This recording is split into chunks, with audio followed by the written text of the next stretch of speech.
Third day of the week, 22nd day of the month, and how time flies. Well, it's another beautiful day, and we're here to serve you right here on the AM show. My name is Benjamin Akakpo. You know what?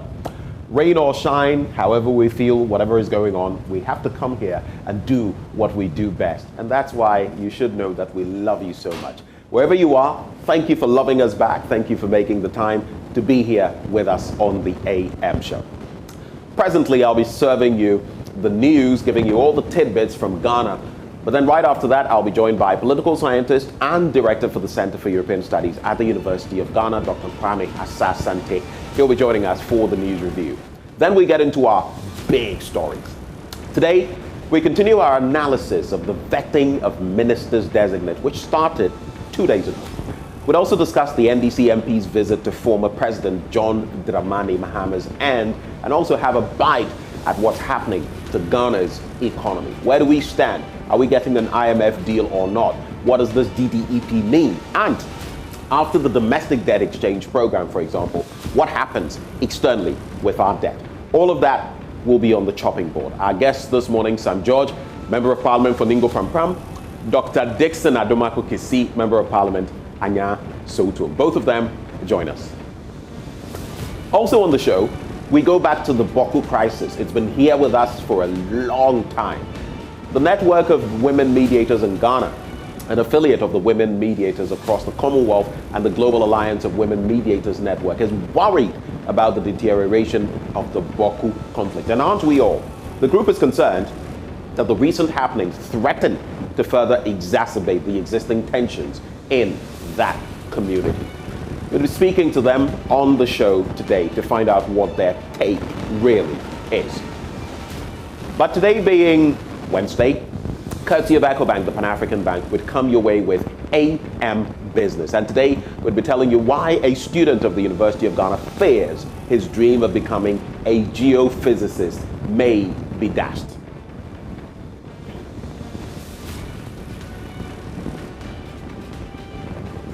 And that will be for AM Business. As always, we offer you the opportunity of letting us know what your thoughts are in the course of our program. The hashtag is AM Show via the live stream. Send us your thoughts. And at the tail end, when we activate the phone lines, give us a buzz. Let's know what's on your mind. On that note, let's settle for the news up next with Mapitso Sebidi.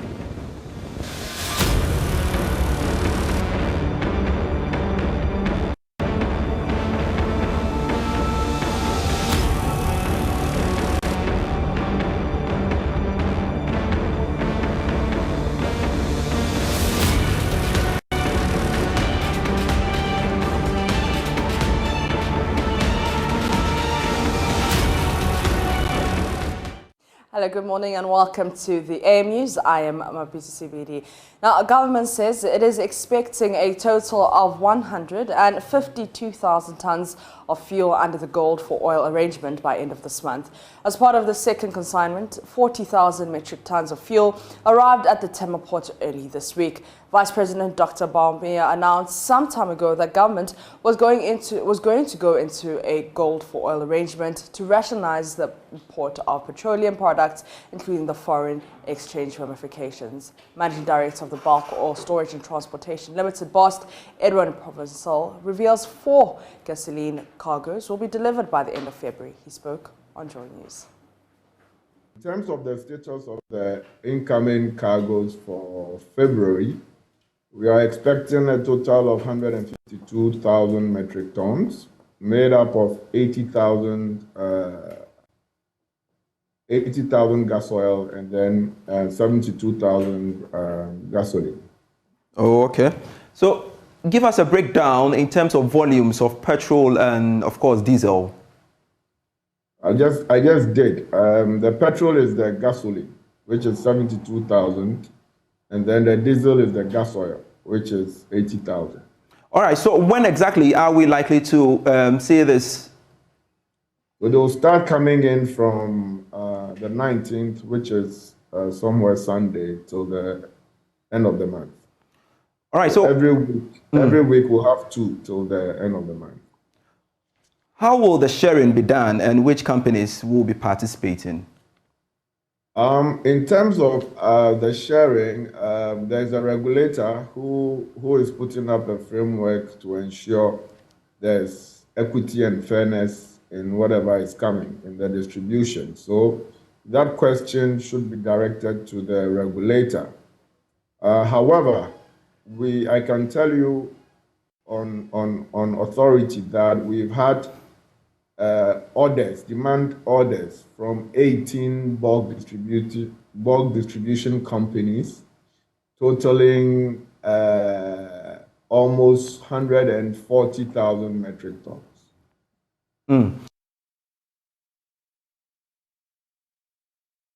And Accra High Court has asked lawyers for Secretary to the National Cathedral Board of Trustees, Reverend Kusi Boateng, to properly serve Member of Parliament for North Tong, Samuel Okudzeto-Ablakwa, with contempt processes. Despite not being aware of the court processes geared at punishing him for allegedly disrespecting the court, the legislator showed up in the company of his lawyers and party leaders ready to defend himself. Court correspondent Joseph Akakpo reports. Secretary to the National Cathedral Board of Trustees, Reverend Kusi Boateng, says the MP should be punished for contempt. The MP's constituents, however, disagree. Allege that our boss, our MP, the leader of North Tong, which is the MP, is in the court. So the citizens felt that they are supposed to be here to support him. Whatever is going to happen, and they are here to support him.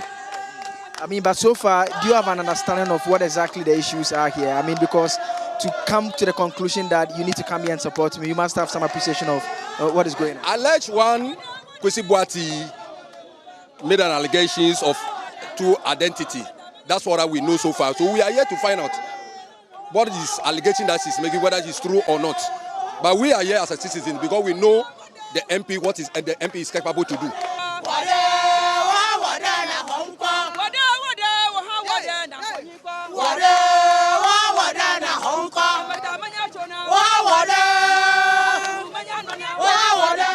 Don't criticize me about what I'm doing, but try also to do something so that you also can get a name, a proper name. So if maybe simply means that what Okudzeto is doing, that's the name is all over, that we all know that everywhere you reach, Wadi Bebia, the name is all over, that you want to destroy his name, you want to destroy his image. That's the meaning of the song. When you pay attention to the things happening, it is important that the likes of Honorable Samuel Okudzeto-Ablakwa must be celebrated for exposing the lies and the rotten system that we are in. Look at the case before the court, very trivial, such that a man of God or a supposed man of God who on different occasions has used different names, different dates of birth, and different personal data or biodata, such a person will be the one seeking to gag a member of parliament from doing his work. That in 2016 he has a different voter's ID card with different date of birth. 2020, different age, different date of birth. On numerous occasions, his family has celebrated him for different dates of birth. This is the kind of system that we are, and it's important for us to expose it. The case was heard for the first time on Tuesday. The court asked that a member of parliament be served properly with the processes, even though he was present in court. The case was therefore adjourned indefinitely. Key party figures, including General Secretary Fifi Kwete, Deputy Minority Leader Emmanuel Amakofi-Boa, say the MP will not be gagged.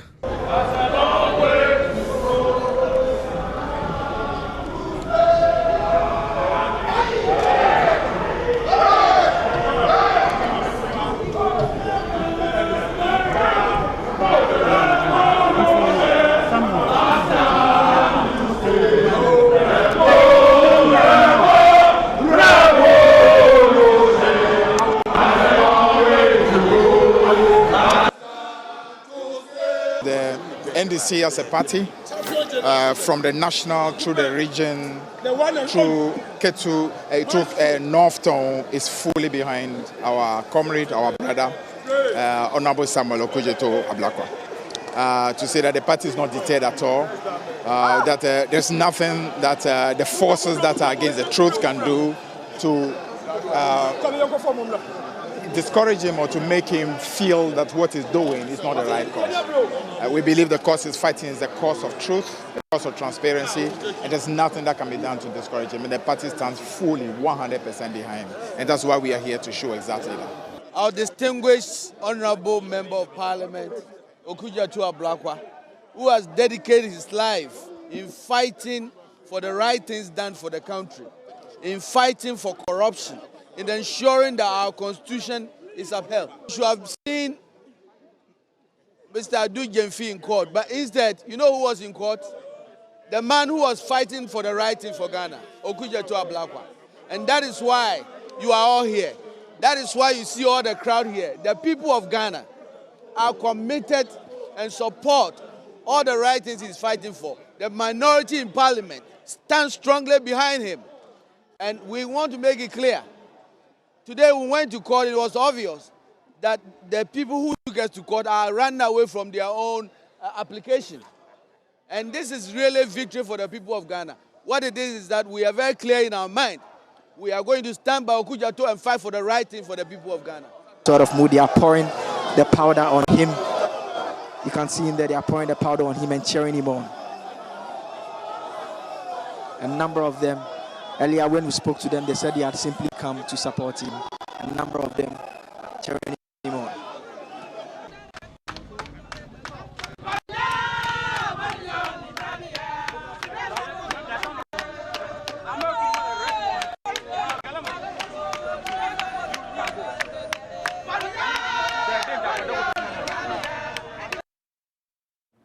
The National Health Insurance Authority is optimistic government will complete all health infrastructure that have been started. Speaking at the commissioning of the Commander Edina Gofa Abrem, Health Insurance Officer, Chief Executive Officer Dr. Koboy revealed that the test for prostate cancer for men will be covered under the National Health Insurance Scheme. Richard Kojinyako has more in this report. Dr. Okoboy commissioned a newly built office for the Municipal National Health Insurance Scheme in the Commander Edina Gofa Abrem municipality. The new office was constructed by the government through the National Health Insurance Authority. Speaking at the commissioning, Dr. Okoboy said the municipal office is part of the project by the authority, completed and commissioned for the benefit of communities as charged by the President. The first one is to ensure that all our projects are completed speedily and commissioned so that the communities will benefit from them. And that is why we have come to KE. I'm happy to say that some few weeks ago, we were at Tema East to commission their office. Just moments after, we went to Koforidua to operationalize their office. I'm happy that this afternoon we are with KE. It's good news to all of us. We visited the Cape Coast office, which is under construction. We've given instructions to the consultant and the contractor. When you visit, you can see that they've put up their glasses, their windows, everything, left with a few touches. It is not correct to allow projects which are meant to benefit the community to only remain shells. They have to be completed and utilized as soon as possible. That is the charge from the President, and we are working hard, executive management, all of us as staff, to make sure that by June latest, the Cape Coast office also should come after you, KE. The NHIA boss, during the commissioning, revealed that the NHIA has plans of covering prostate cases under the scheme. He acknowledged that although the authority has its own challenges, its objective is to ensure that every Ghanaian, regardless of their economic status, has access to healthcare, and praised the authority for helping people who are financially vulnerable to access healthcare. We were overwhelmed to make sure they are covered, but with the way things are going, if we don't try and take a look at prostate cancer, the men will go on demonstration. So at the National Health Insurance, we are committed at least to start somewhere this year. And I'm happy to say that this announcement would first, or is first being made at KE. By the grace of God, and with the hard work of all of us at the headquarters, all staff across the country, and with the blessing of the President, we are working hard to make sure that this year, the test for prostate, which we call PSA, that's prostate specific antigen, is added to the benefits package for National Health Insurance Scheme. At least it's a start. What it means is that men can now go to the hospital and have their prostate test done and we would work to pay for the test. This is the test that will let a man know whether they are far away from prostate cancer, whether they are near prostate cancer, or actually in prostate cancer. And so once we start to pay, at least we can pick cases early. That is something that we work towards. You also mentioned that the authority has set up a code payment committee to deal with issues concerning illegal payment made in some hospitals by patients on the scheme. The municipal chief executive of the Commander for Ebre municipality, Solomon Eboapia, appealed to the National Health Insurance Authority to ensure that common ailments affecting people such as hepatitis B and other forms of cancers would be covered by the scheme. Abigail Nkrumah Esel's report for Joy News. The School of Business at the University of Cape Coast is implementing what it calls the Classroom Business Games. The initiative, introduced by SEMA worldwide, will harness the creativity of students, make them critical thinkers, and expose them to the realities of the world. Senior lecturer at the Department of Finance of the University of Cape Coast, Sarah Mkawa, indicates the project will make students problem solvers in the business world. At the core of the Classroom Business Games is environmental governance, social impact, sustainability, and issues regarding climate change. Over 400 students made up of the Bachelor of Commerce Accounting and Bachelor of Commerce Finance students are expected to be the ultimate beneficiaries. Speaking at the event, a senior lecturer at the Department of Finance at the University of Cape Coast, Sarah Mkawa, indicated that the initiative will prepare the student very well for the world of work. This Classroom Business Games is introduced by SEMA worldwide, where students are exposed to real-world situations. They take a case, they analyze the case, and do a presentation for a panel of judges to look at. The focus of our case this morning is on environmental, social, and governance issues. These issues are very relevant to the business community. Once we have the Bank of Ghana adopting it, the Ghana Stock Exchange giving directives to businesses to ensure that they incorporate these issues into their operations. Sustainability of businesses is very key. And the course that we do is corporate financial analysis, where we use critical thinking. Digital technology is taking over the world, but the digital technology will not be in a position to help businesses analyze the real world situations and the need for business persons to analyze this. The Dean of the School of Business at the University of Cape Coast, Professor John Gachi, says the initiative is an eye-opener and the School of Business will help roll out more of such initiatives to support the skills the students acquire while in school.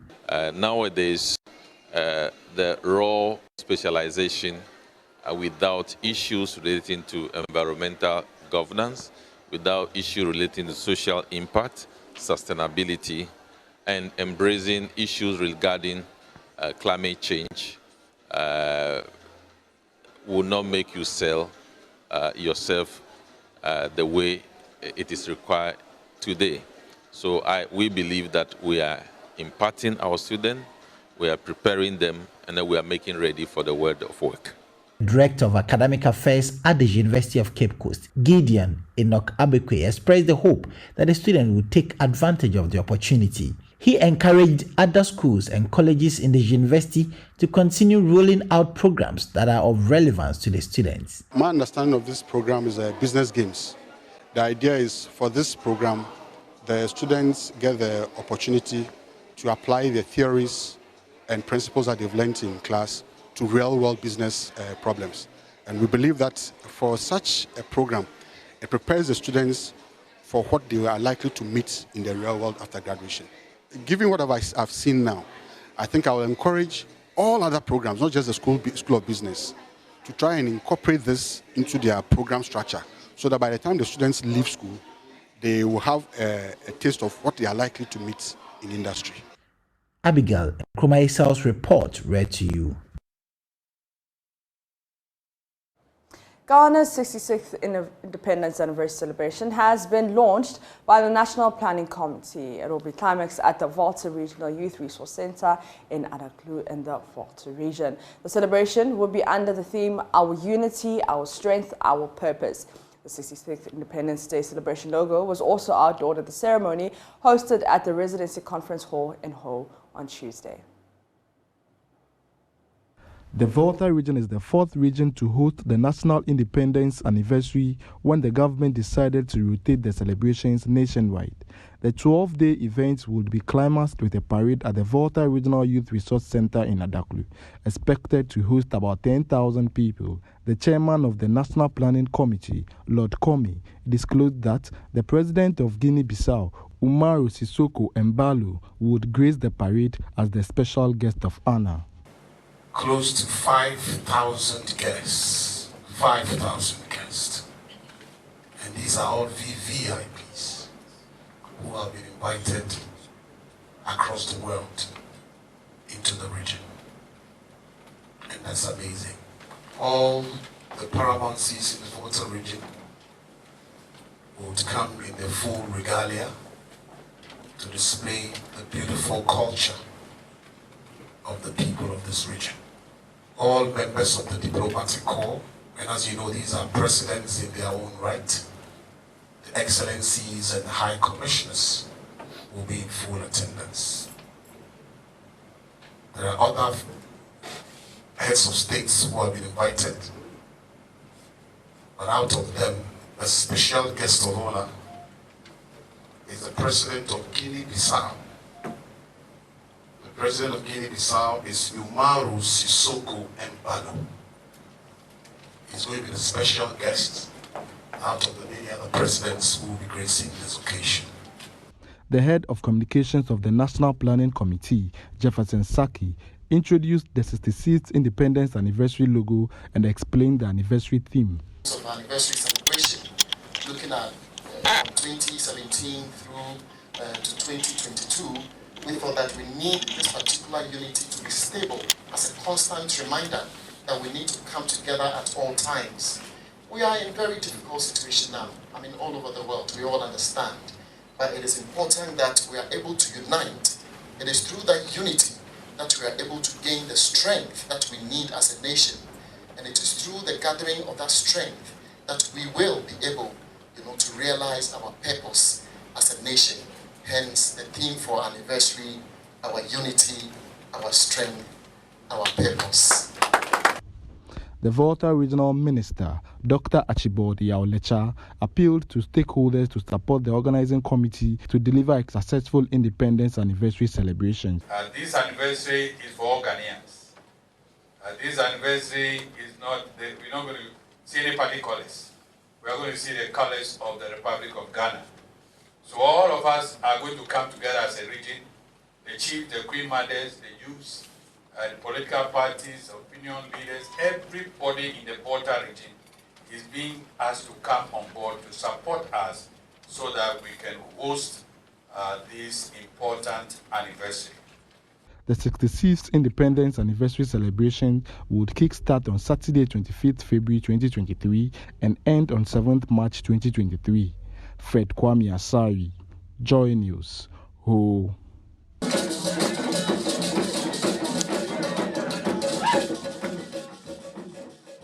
And that's it for the AM News. Up next is the newspaper review. Stay with us.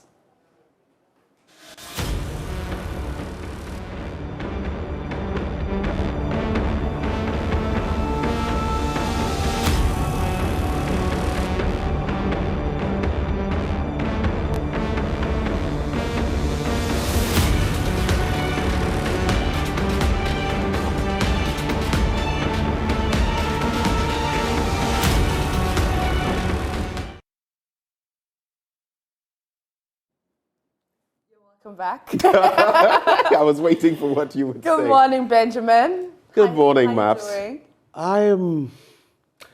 I'm tired. You're tired, yeah. That's the reality. I'm tired. I've got a lot going on, but that's another thing. We do this because we love it. Every morning we come here, we do the do because we love it and we love our people. That is very true. Yeah. Because without love, listen, nothing would be possible. The Bible says if you do all these good things and you have no love. You're like a clanging cymbal. You know a cymbal as Yeah, part yeah, of yeah, the yeah. bang, Bang, bang, yeah. bang. You're just making noise, basically. Okay. If there's no love backing it. Oh, we're doing it for love. We're Let me doing show it you- let me show you some love. because, are you okay? I like the pink. What do you call it? So this is lavender. No, I'm saying that it's supposed to be a pocket square, but Yeah, it is. It's more like a pocket kerchief. Okay, I like the colors. Thank you. You know, pink is my favorite color. It is? It is. Not shocking, though.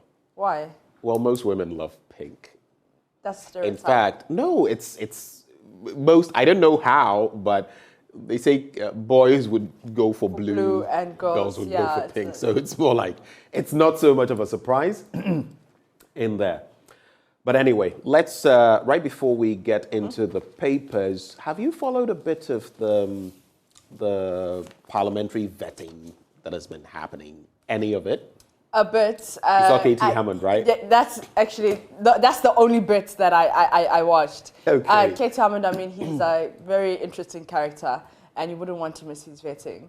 I heard, like, so when he first came, he was like, yeah, I'm the class prefect. So the way you guys behave is the way I'll also behave. If you guys misbehave, I'll also misbehave. But then he ended up not really misbehaving, but I mean, he gave us some great content. But yesterday, the Agric Minister designate was around, Brian Achampong, and you know, I told you, Madam, for to wait.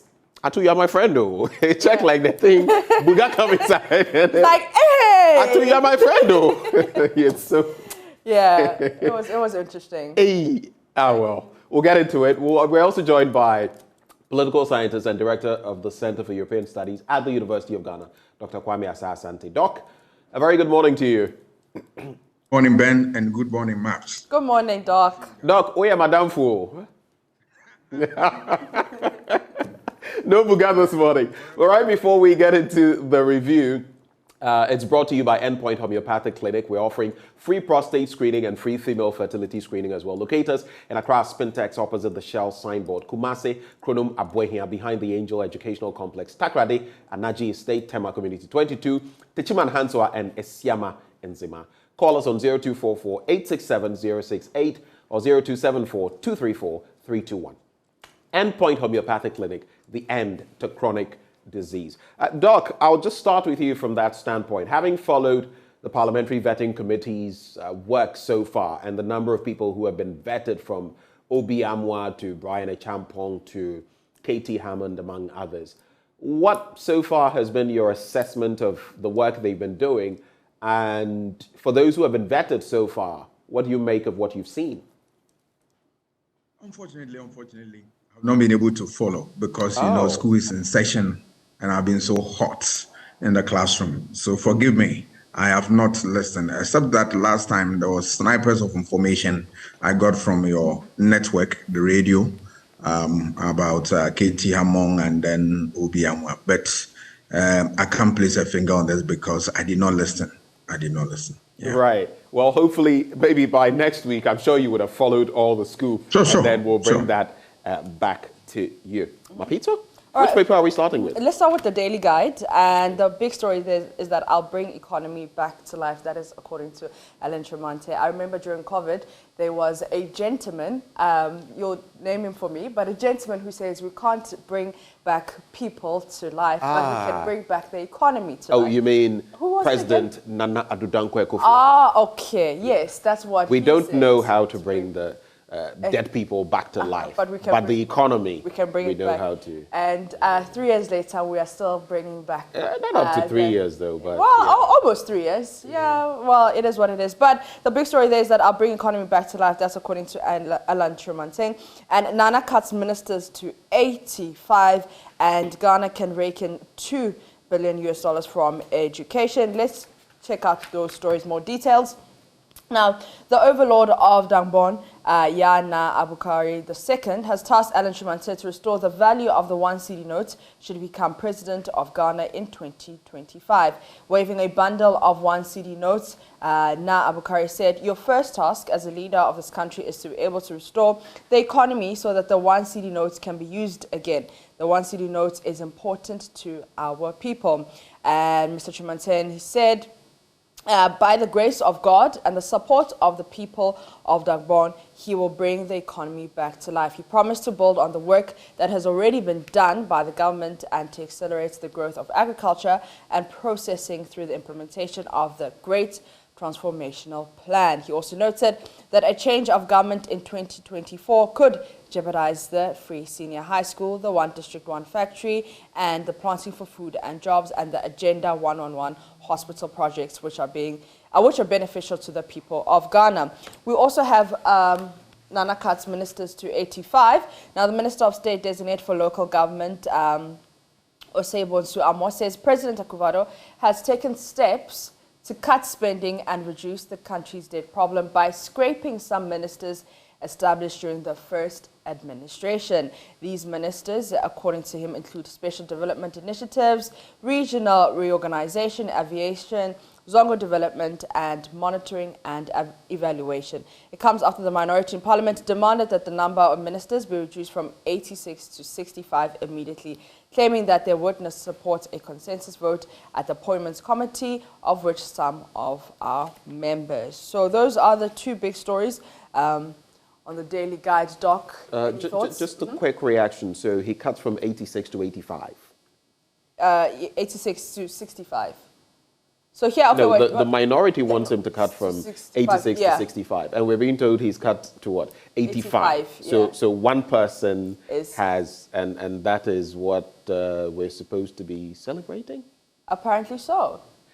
I see. There was a point made by Alan Chemating that I wanted to, but I think it's just escaped me. I think in that very story, but I'll get back to it when I find it. Doc, your reactions to these stories? Yeah, I'll start with the call by Anna. That's a good call. I support that. What the overlord is saying is that, improve the economy. That's it. Yeah. Because our lives depend on how important or how the economy improves. If the economy doesn't, you and I know, a lot of things will suffer. So it is important. But that is a very difficult question for the flag bearer hopeful, simply because he's been part of this government.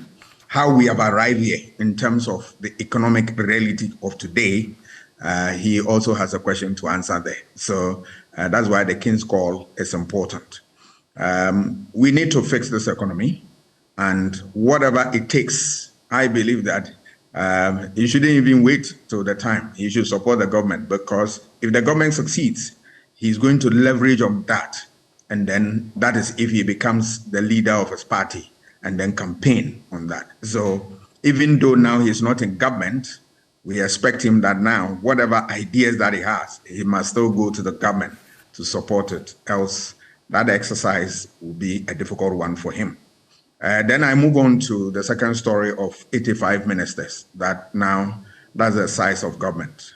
I have a difficulty. Even what the minority is saying, I also don't support. I believe that we can make do with 19. Why am I saying that? If you look at the Constitution, it tells us that every region must have a minister.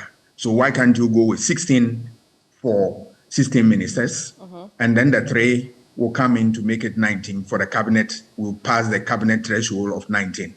So that every minister, the 16, there is a minister of state and who doubles as what? A regional minister. Can't we do that with the support of what? The technocrats or the bureaucrats?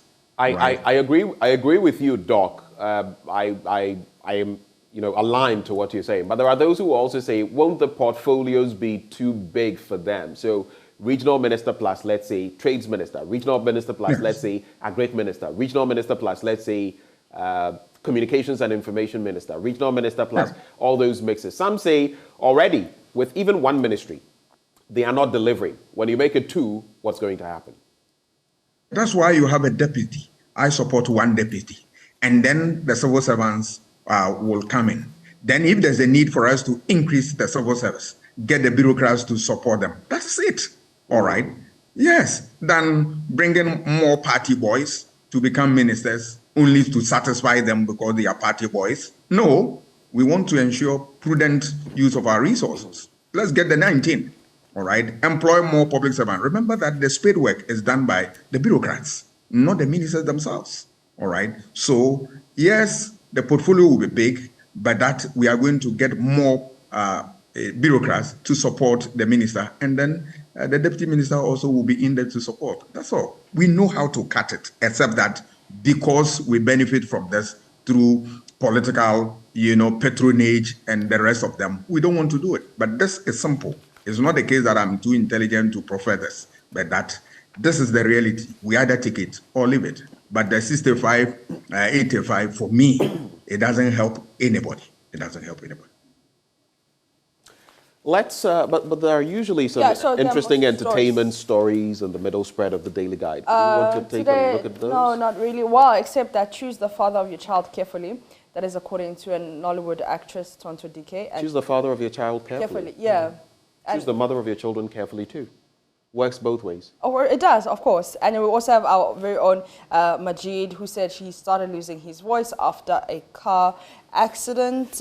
He actually came here. Yes, he was on Hits FM. What else do we have? Let's see, what else do we have? Okay, our savage economy, that is according to Carbon94. So everybody is coming to be the savior to, And these are all people who have been in government before. Before, yeah. Interesting. Alan Trebating, yeah, I'll do this. He's been in government before. Carbon94, I'll do this. Save the economy. He's been there before. So let's see how it goes, Benjamin. Daily Graphic this morning. Ghana voted against Russia on principle. That's according to President Akufo-Addo. I'll bring you the details of that. Consultative meeting on Burkinabe refugees takes place.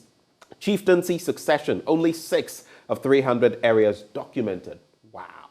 That's according to Asamoah Boateng, Minister Designate for Chieftaincy and Religious Affairs. On the international front, that's on page 5.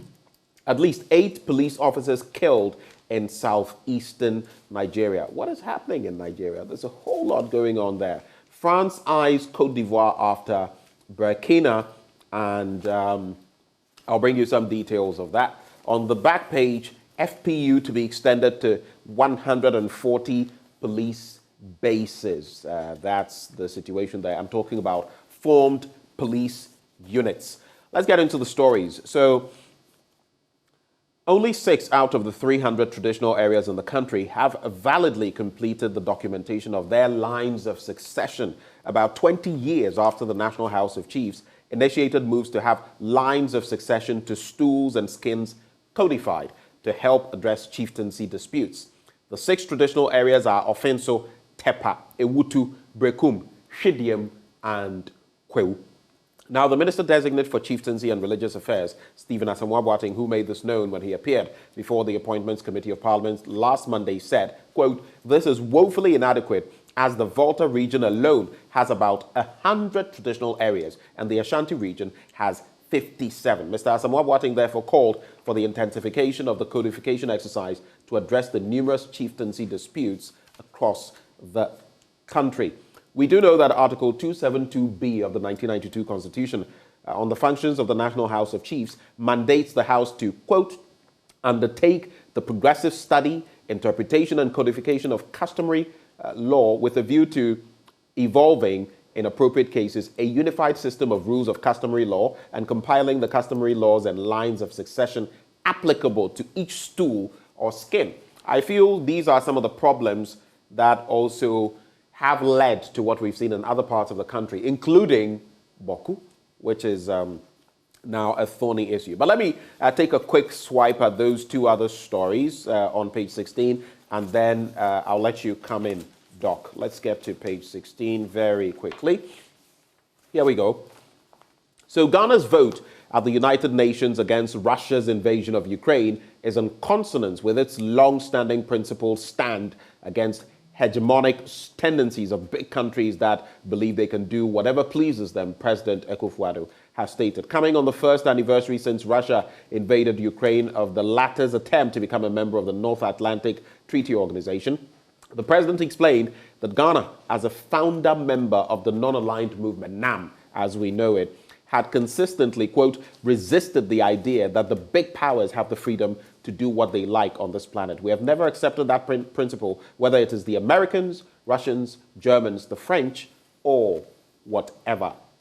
Before I go on, I'll let you react to these two stories, Doc, and then maybe I'll sneak in the last one about the Burkinabe refugees. Quick thoughts? I will start with the succession plan of the National House of Chiefs. It's a good thing that if all the paramountcies will be able to furnish the office with a succession plan, I think it will help to ameliorate the situation that we have on our hands. But let me also hasten to say that political interference in chieftaincy dispute, it is a thorny issue that confronts us that we always shy away from. If you look at most of the places that we see in this country since time immemorial, the chieftaincy issues has been the cause of them, mostly by political interference, where the people have their own means of nomination, installation, and the making of their chiefs. Then you see the hand of politics in for political expediency.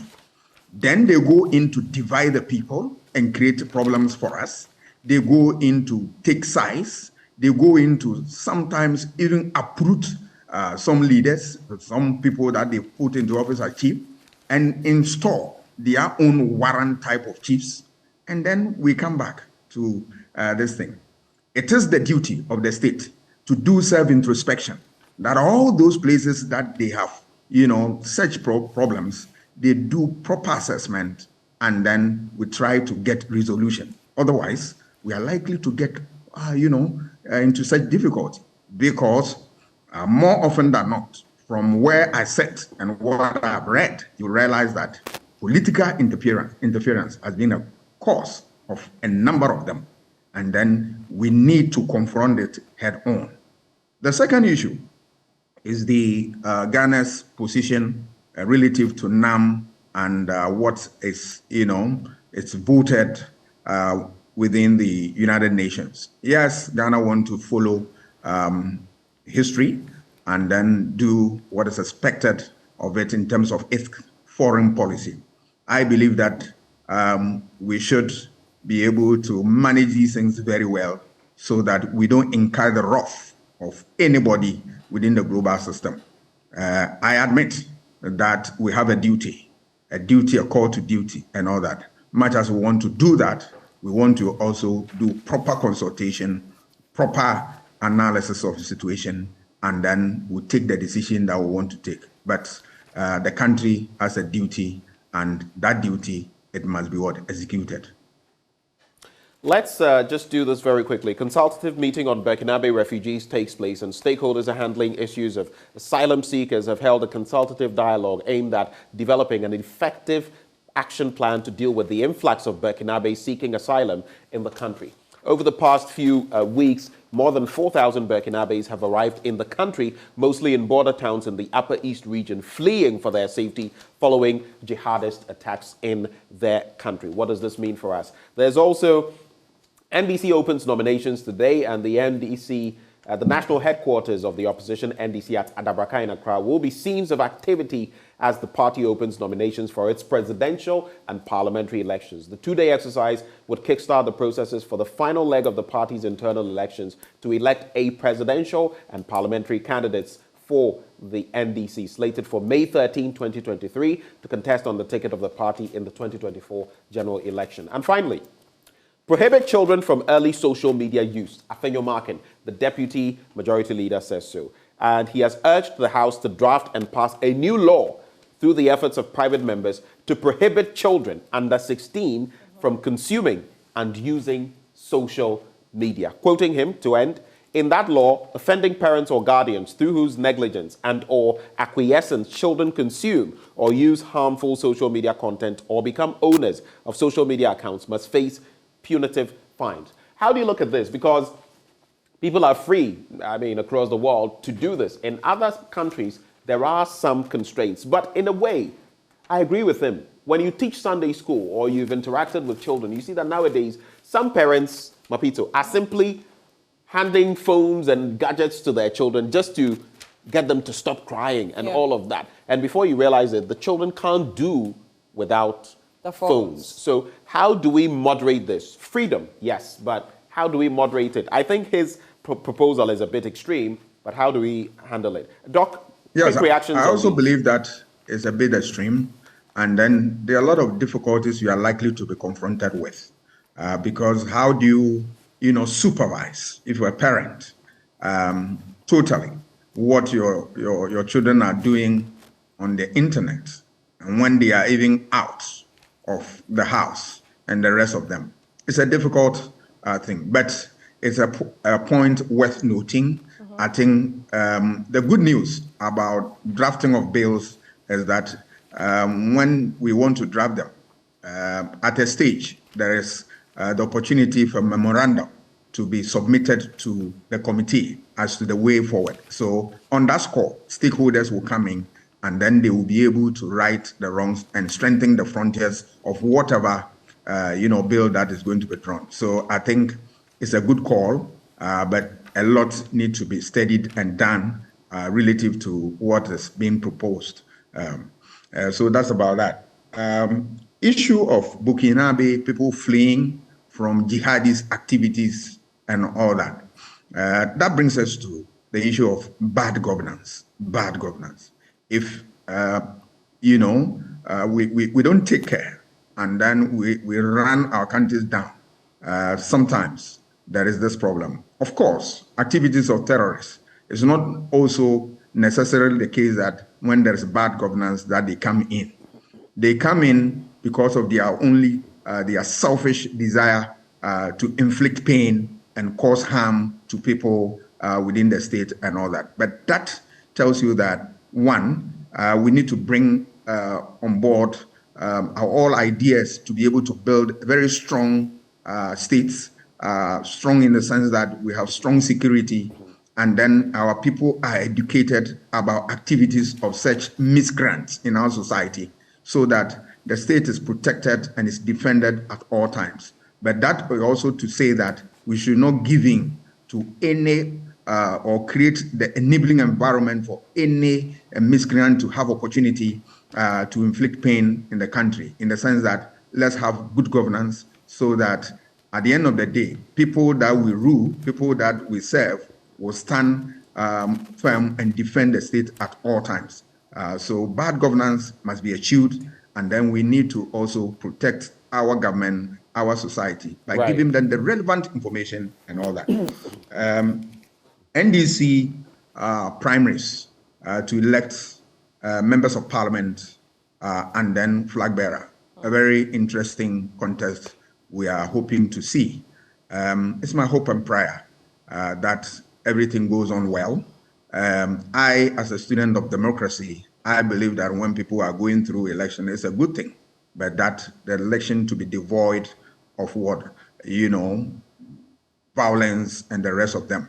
I believe that whatever characterized the early primaries that we've seen would not repeat itself here. We saw the good work that they did for the second when they were electing their chairman and the rest of them. I believe it will play out here. And that people also should know that when you are going for political contest, it's not the do or die affair. No.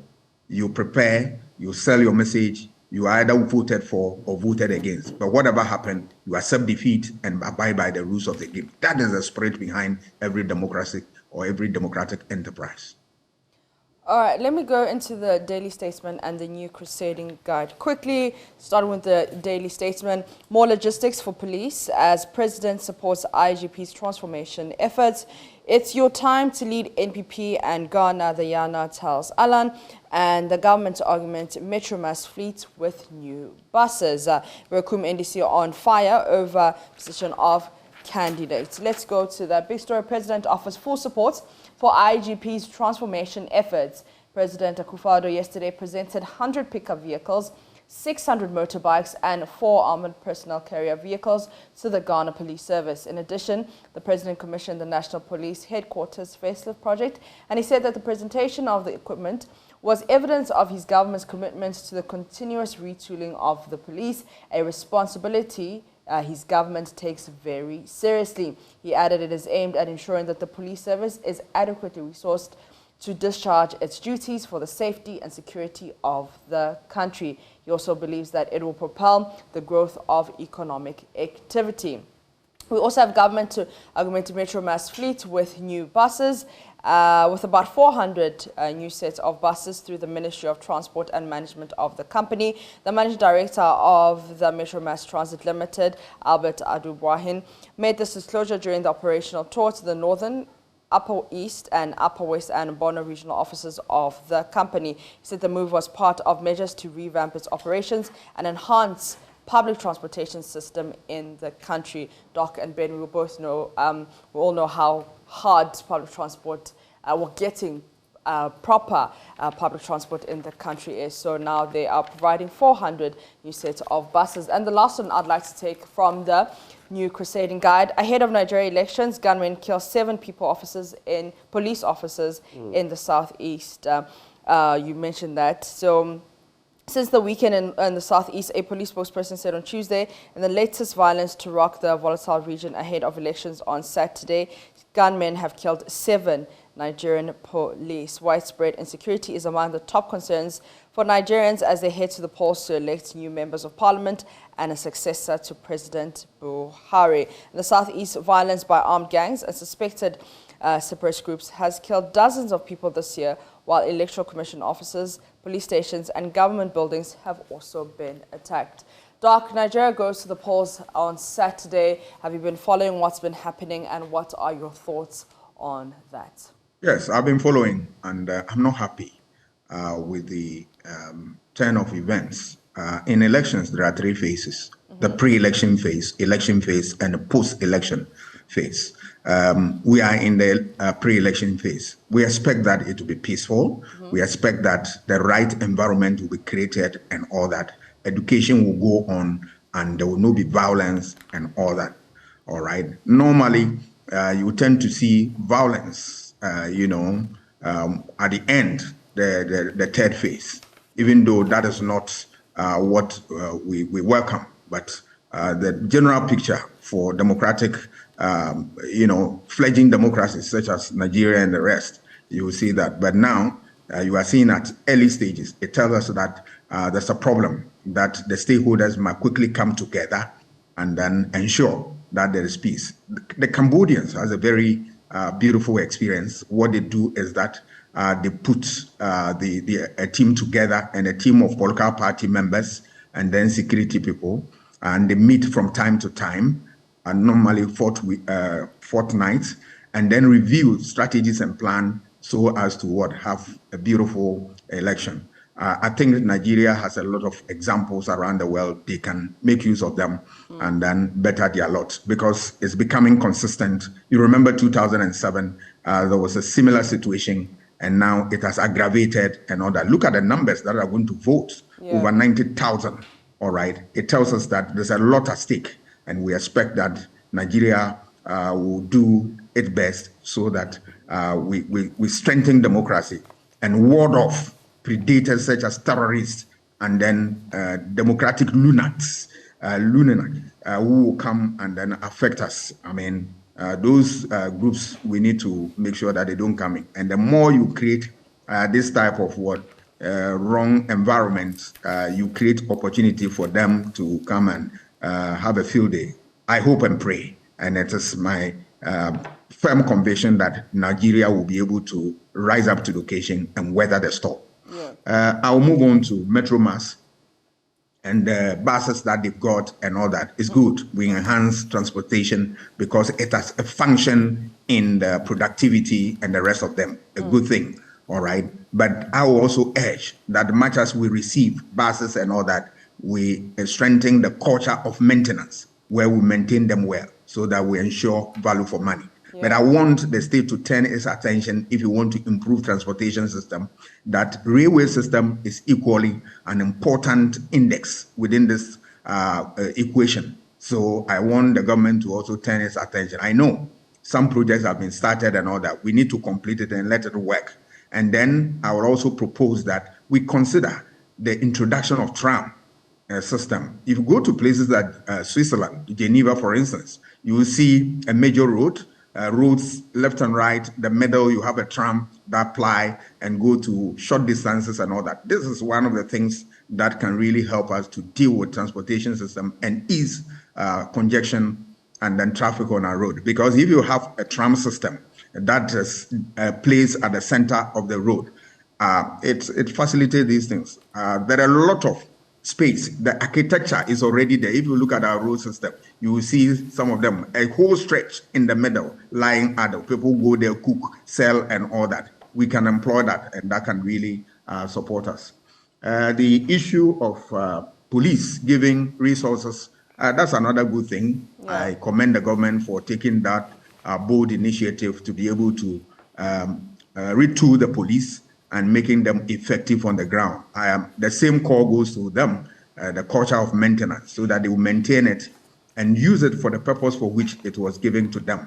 That is my prayer. And then also make sure that they strengthen their duties and all that. Not that you have gotten tools and then you now, check your responsibilities on all that. It is true that the police have not done that. But it's just a caution so that they will put all these things to use and then support the efforts at, protecting the state seriously. Because look around, our countries share border with countries that are trouble in terms of security, terrorist problems, and then, instability in terms of democratic experiment and whatnot. We believe that our police will continue to do a good job. We'll support them. And we as citizens should also support them to do their work, provide necessary information, support the police, defend them, not attack them, and the rest of them.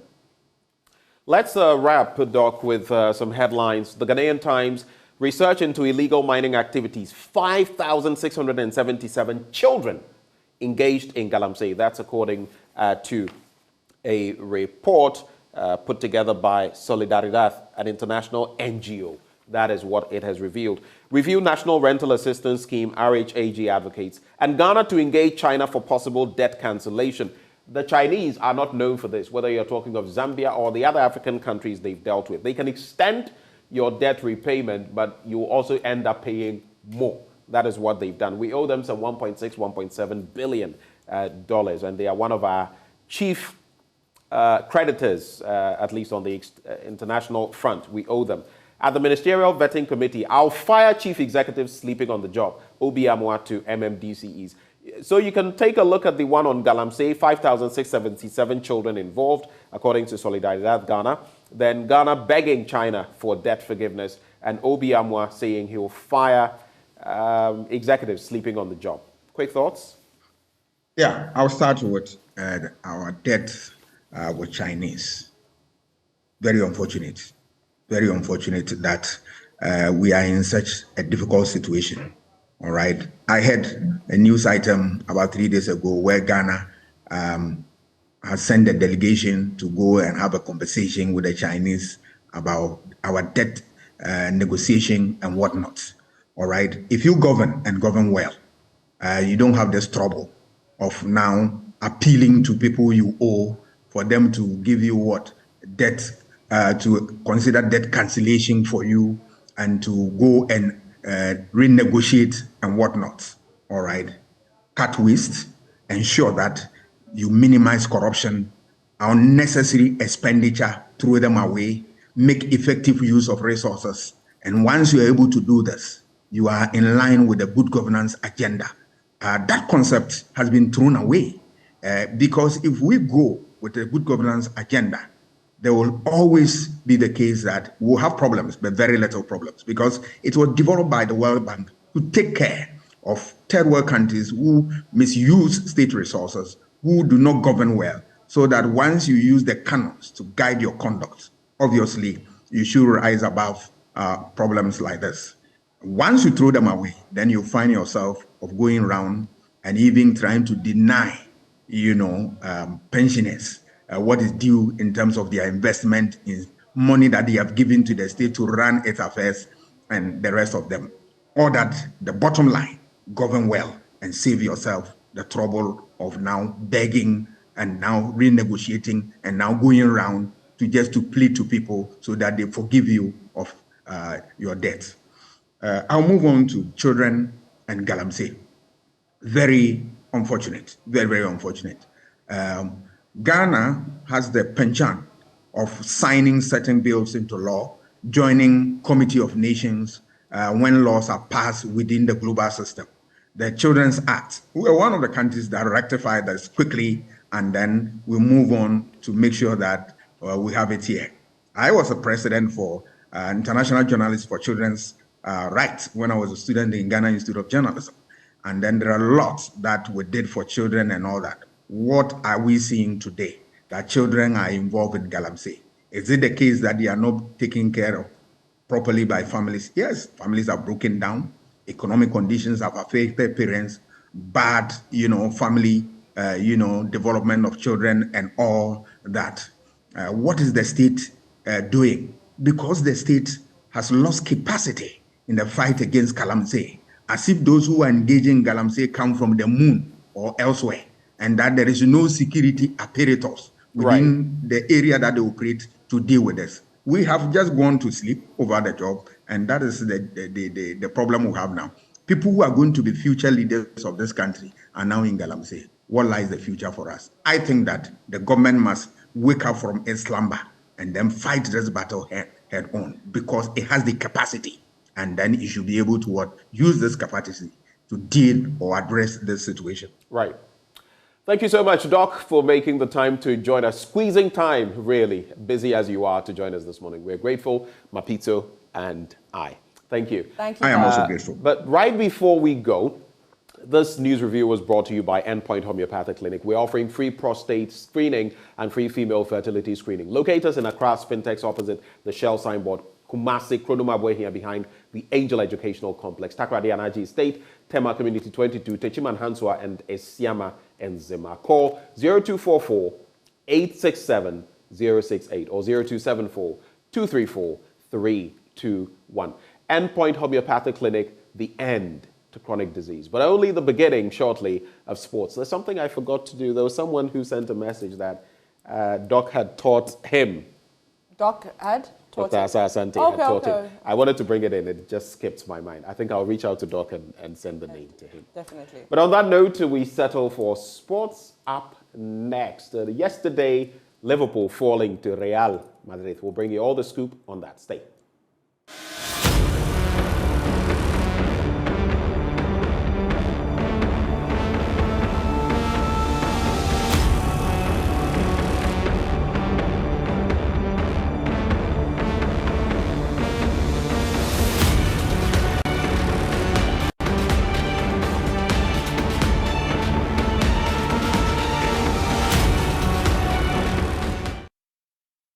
Good morning. Let's do sports here on the AM show with me, Muftar Nabila Abdullah. Following the resolution of the impasse between ANOCA and the African Union, the government of Ghana has officially confirmed the postponement of the Africa Games 2023 to next year.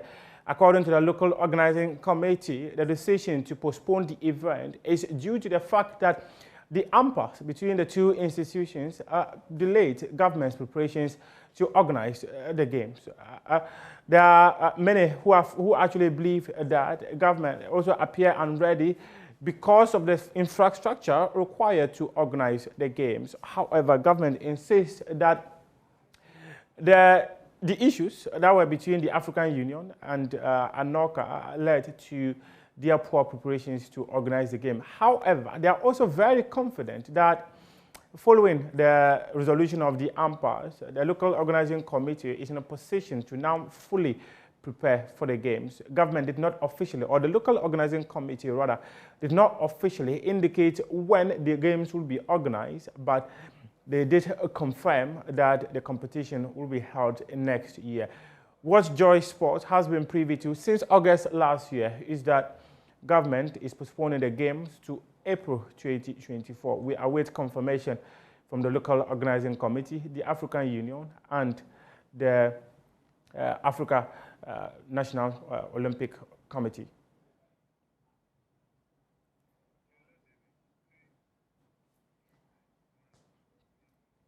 Former Ghana captain Asamoah Gyan and Suleiman Tari were among former Black Stars players to visit the family house of Christian Achu to commiserate with the family. The players were at the family home of the Ghana International to show support following his passing after being a casualty of the earthquake which happened in Turkey and Syria on February 6. Achu was confirmed dead on Saturday, February 18, after being under the rubble for about 12 days, having been involved in the disaster a day after scoring a winning goal for Hatayspor in the Turkish Super League. His remains touched down in Ghana over the weekend and was received by the Ministry of Foreign Affairs and Regional Integration. There was also the presence of the Vice President of the country, Dr. Mahmoud Bawumia, as well as the Minister of Information and other well-wishers of the family who were also at the airport to commiserate with the family of the late Achu.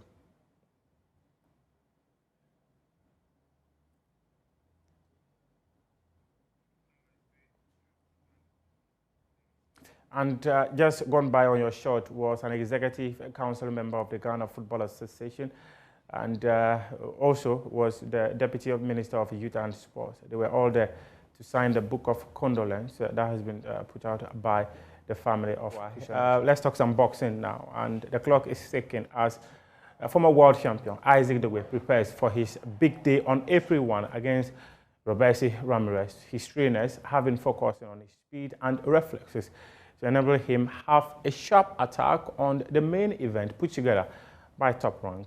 My colleague Nathaniel Arthur, who has been spending time with Isaac Dogwe in Washington, D.C., bring us up to speed on the progress made so far by the world champion. So this is the man who is on a mission to become a two-time world champion. Isaac the Royal Stormtrooper on a regular drive of training right here at the Bald Eagle Center in Washington, D.C. He's doing all of this under the strict guidance of his trainer, Barry Hunter, who has been taking him through a lot of physicals and a lot of, shadow boxing and a lot of physical training here.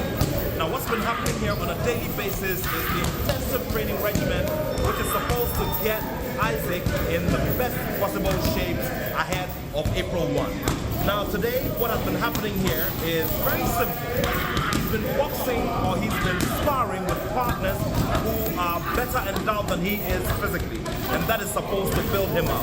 I could do a count of at least 4 boxers whom he's done a lot of heavy sparring with, over the period, and this is a part of the physical training that he's doing ahead of that very big day. So there's a lot more to follow here with us at Joy Sports as we look forward to this very, very big day as Isaac Dogwe looks forward to making history in becoming a 2-time boxing world champion. There's going to be more from here, and you have to stay with us here. My name is Nathaniel Arthur, and I'm coming to you from the Bald Eagle Recreational Center in Washington, D.C. Let's do UEFA Champions League football now. And I think if Real Madrid decides to set up an institution of how to play in the UEFA Champions League, many clubs in Europe would want to sign up and be taught how to play the competition. One of the clubs to be one of the most successful teams in the UEFA Champions League is Liverpool. However, on a night at Anfield, a cathedral, many people actually believe that it is the ground where heroes are made, became the ground where Real Madrid trashed them 5-2 to ensure that they stand a better chance of qualifying to the next round of the competition. In the other game, Napoli also eased past Eintracht Frankfurt 2-0. There will be more action tonight, and you can join us on Joy 99.7 as we bring you a commentary of the UEFA Champions League action. Head on to myjoyonline.com and read some more sports stories. We appreciate your company.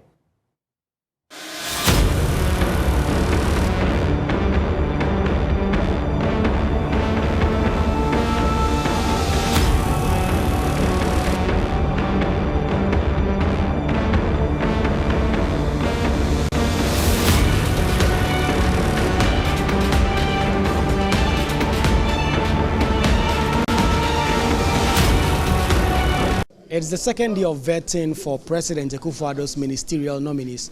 Already, the committee has vetted 3 ministers that President Akufo-Addo has appointed: Katie Hammond, It has also heard from Obi Amwa. Just gone by, we had heard from the Honourable Member of Parliament for Inshiasu constituency, the Honourable Stephen Amwa, who's been making his plans known in terms of what he wants to do. He has also been talking about the one district, one factory, and his plans to ensure that at some point, some commodities in this country are fully produced here. In English, development is a process, not event. What the Honourable Member is saying is perfectly true, but I think remarkably, look at the things here. At least we don't import virgin coconut oil. Not that I know. I could be wrong. We've done a lot of them. We still import some because we have not been able to locally produce to meet domestic demand. But we'll get there one day. Dr. Sevenamo has been responding to questions from Alhassan Suhuni on his role at Maslock, and we know that some monies were splashed on some tables during that period. He says that that is the standard operating procedure and that nothing wrong was done. Every organization has its cultural and policies in terms of practices. We have different types of loans, and they are within the legal confines or environment of Maslock. First, or the one that actually fit this picture, Mr. Chairman, is the group loan. Maslock was set up in the year 2006. To be honest with you, this thing has been going on throughout every regime up to now. The fact is that the group loan, we give like, each group constitutes about 25 applicants or beneficiaries. And sometimes you do a market that you get a number beyond 1,000. So the banks take the money, they get a very big size. If they can access a big hall, which is about 10 times we have here, they do the public one with the bankers there. They actually dish out the money and the leaders of the group sign. So it is within the practice culture of Maslow. Days ago, the IMF boss, her statement underpins the fact that all the statements I've been making and my respectable honorable member is asking, I am in a way exonerated because she attributed the challenge of our country to Russia and Ukraine war. Secondly, Chairman, I think we have two main periods of this government or categories. First, preceding COVID and the war, what were the primary micro indicators? We're growing averagely 7% a year. In fact, lending rate have been reduced from almost 40% to 20%. Policy rate, which is the government interest rate, have been reduced from about 25.5 to about 12. Treasury bills have been reduced within the same.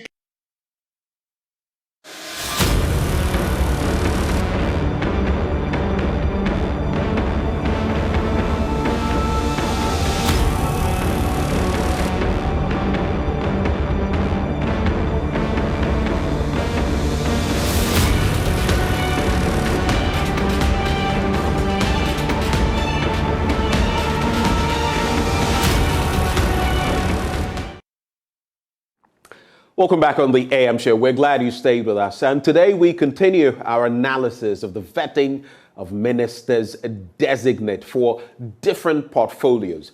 It started on Monday, and we'll be discussing the matters arising with the NDC MP and the MPP MP in the studio. But the NDC MPs have paid a visit to former President John Dramani Mahama as well. We'll be looking at that, as well as taking a bite at what's happening to Ghana's economy. Joining us in the studio, Sam George, Member of Parliament, Ningo Pram, Dr. Dixon Adomako Kisi, Member of Parliament, Anya Soutum.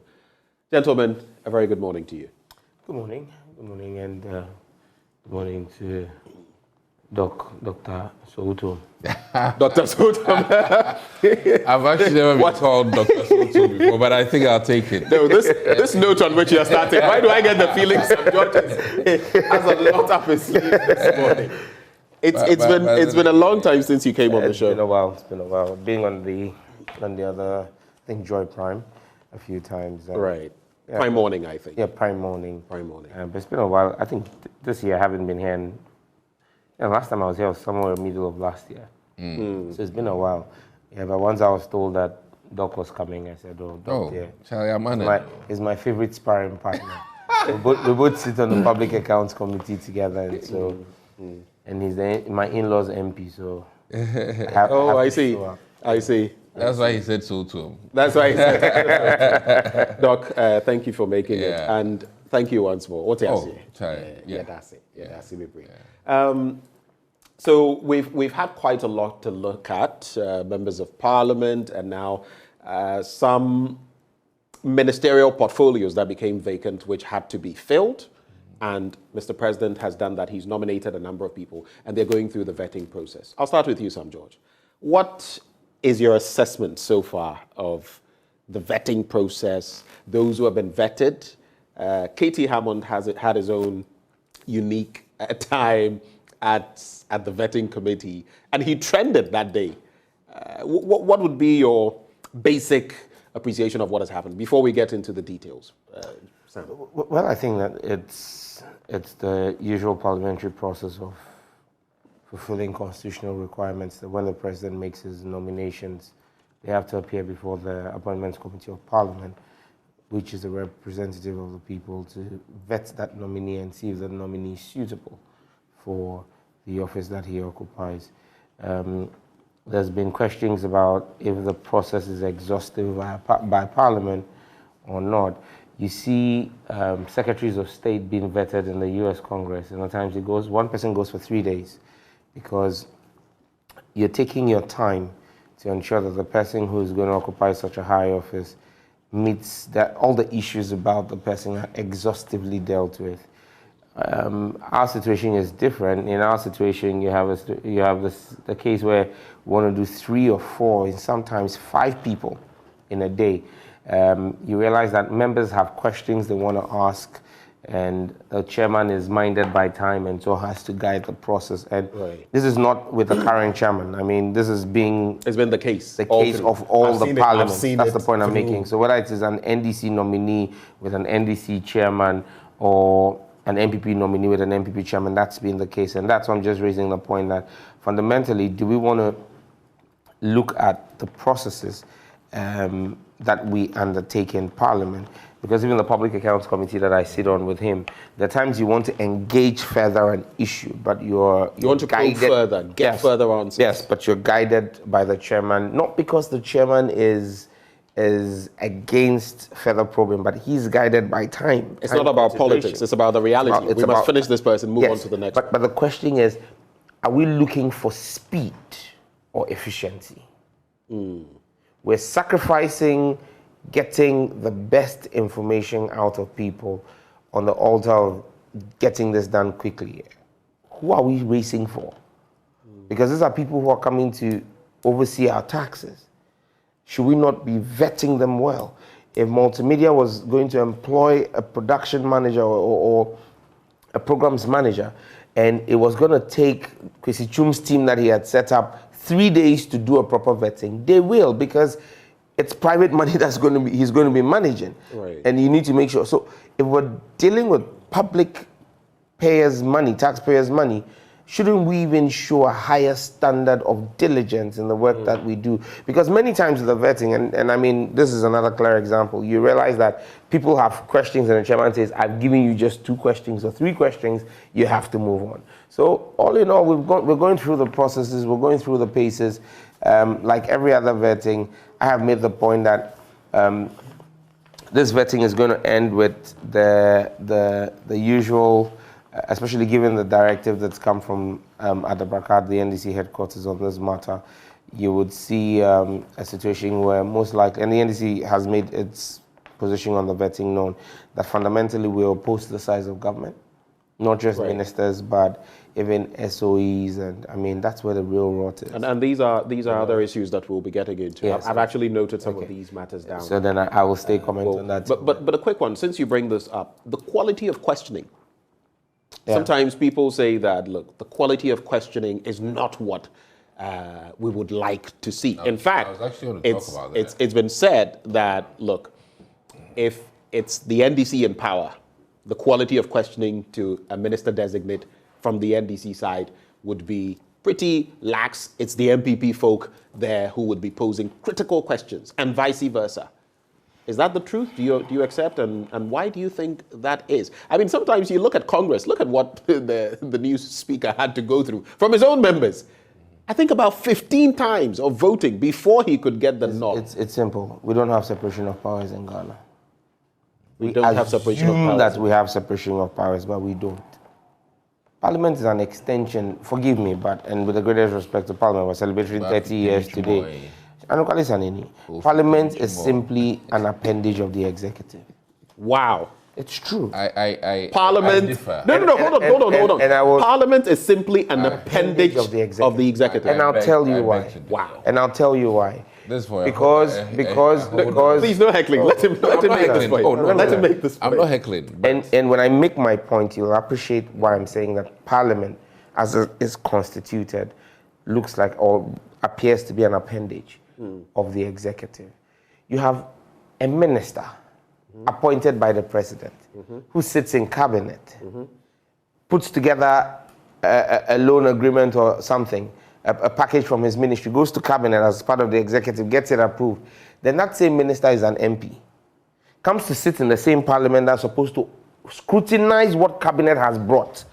He sits in court on his own matter, and approves it. And you are telling me that you are separate. How are you separate? But he's not the only person. There'll definitely be other people. No, you see, when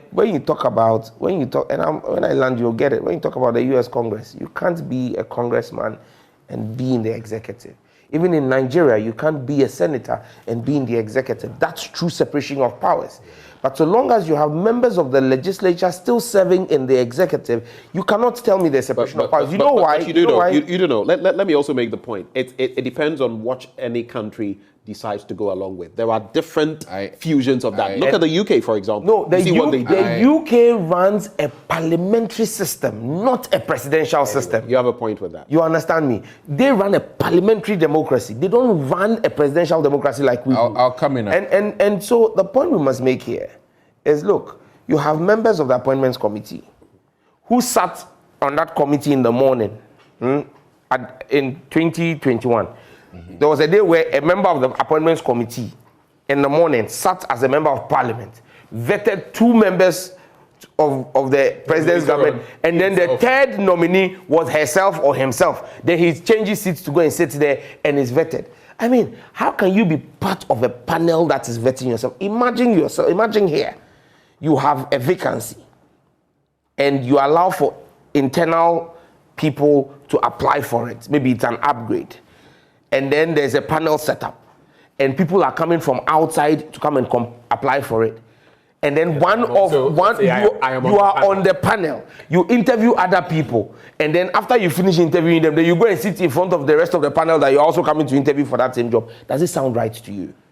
Do you get the point I'm making? Sure. Again, for people like Dr. Kisi, who may not be in the executive, who may find themselves on the Public Accounts Committee or on the Appointments Committee, he is looking to catch the eye of the president because he knows that there is an opportunity to serve in government. So why should he go and embarrass the president's appointee and let the president feel that, hey, why would they give you an appointment?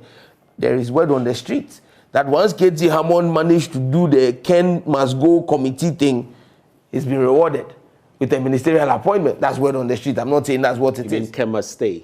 Ken must stay. Some who said Ken must go. They lied to us that Ken must go. But when they got to the cracks of it, they said Ken must stay. But you see, that is the mindset. If an MP has no expectations of the president by way of appointment, you will do your job and do your job. In fact, in the U.S. Congress, the more you hold the president to ransom, the more you get for your constituency. Because when the president brings a bill, when Joe Biden sends a bill, you have Democrats who hold out and demand federal funding for projects in their constituency. The lobbying is hard, I know. So if we were independent and he doesn't need any appointment from President Akufo-Addo. President Akufo-Addo brings a loan agreement and he doesn't think it is right. You tell him before I will vote, make sure that the 1D, 1F or the Agenda 111 in Soweto is completed. I want to see releases of funds that is beneficial to my constituents before I vote for you. But yeah, Bema, can you give a favor? So if I can come in. No, please come in. So, so he's made some important points. I would like you to react to them as you make your own points. First thing, let me use this opportunity. We're 30 years today as a Parliament of Ghana, and it's going to be launched today in Parliament, I think around 9 a.m. or so. We might be late for that. Very significant. I beg to differ when he says that the Parliament is merely an appendage. Yes, like just a little, it's serious. Of the executive. It's serious because I take a whole different approach, and I really think that our independence as a legislative body largely has been impaired because of maybe financial resources. But I think that the future still has hope, and we are to work out and make sure that Parliament is well resourced to the extent that the leverage that the executive has on us is minimal.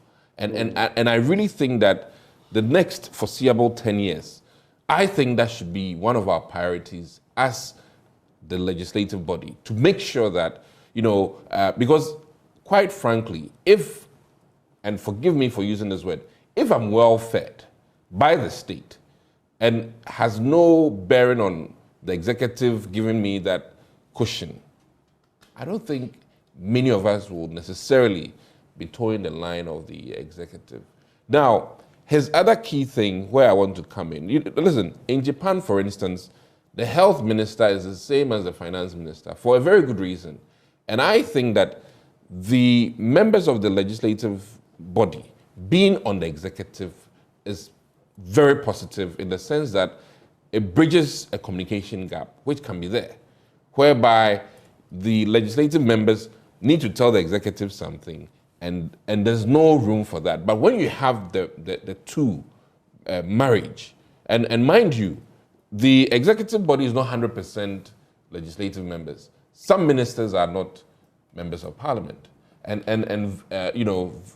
some MPs are also not necessarily, on the executive branch. So I really think that as we have it, one, the three arms of government are there. And if we work efficiently per the three institutions, you come to appreciate the fact that, the legislative branch is set up not as an appendage to the executive. Listen, you and I, this last budget, trust me, this last budget, I felt that independence because we shut down, and we shut down some very powerful things from the executive.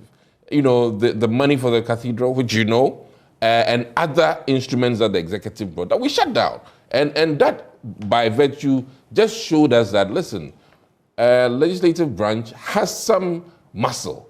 And I really think that, listen, But I find it interesting, your rhetoric. Yeah. You say has some muscle. In other jurisdictions, the legislative body, mind you, you hold the purse strings, you fashion out laws and all of that. Mm-hmm. They really are tough. Can you say same for our legislative body? In fact, in the past, I've read documents, pieces on our legislative body that describes our House of Parliament as a rubber stamp. Now, let me take, for instance, the e-levy. Look at what happened. the NDC... What happened? The opposition, fought it out. Because they had the numbers. Heavily. Because they had the numbers. No, but I'm just saying that... If your end had the numbers, it would have sailed through at the first instance, which points to a certain lack of independence. But I've even come to just recent, December, as we went for Christmas. It was one of my enjoyable Christmases because I really felt that parliamentary oversight of the budget for 2023 was fantastic. That's my I've been in Parliament for 2 years, and I must admit that most of the reviews we've done, the 2023 budget review, and how members in the various committees went through the mail, assessed, line by line item for the appropriations and told the president that, hey, this one we don't agree. Whether you go or come 4 times, we don't agree. And I really think that we did our very best. Now, there's also even further opportunity through other committees to really make a strong case.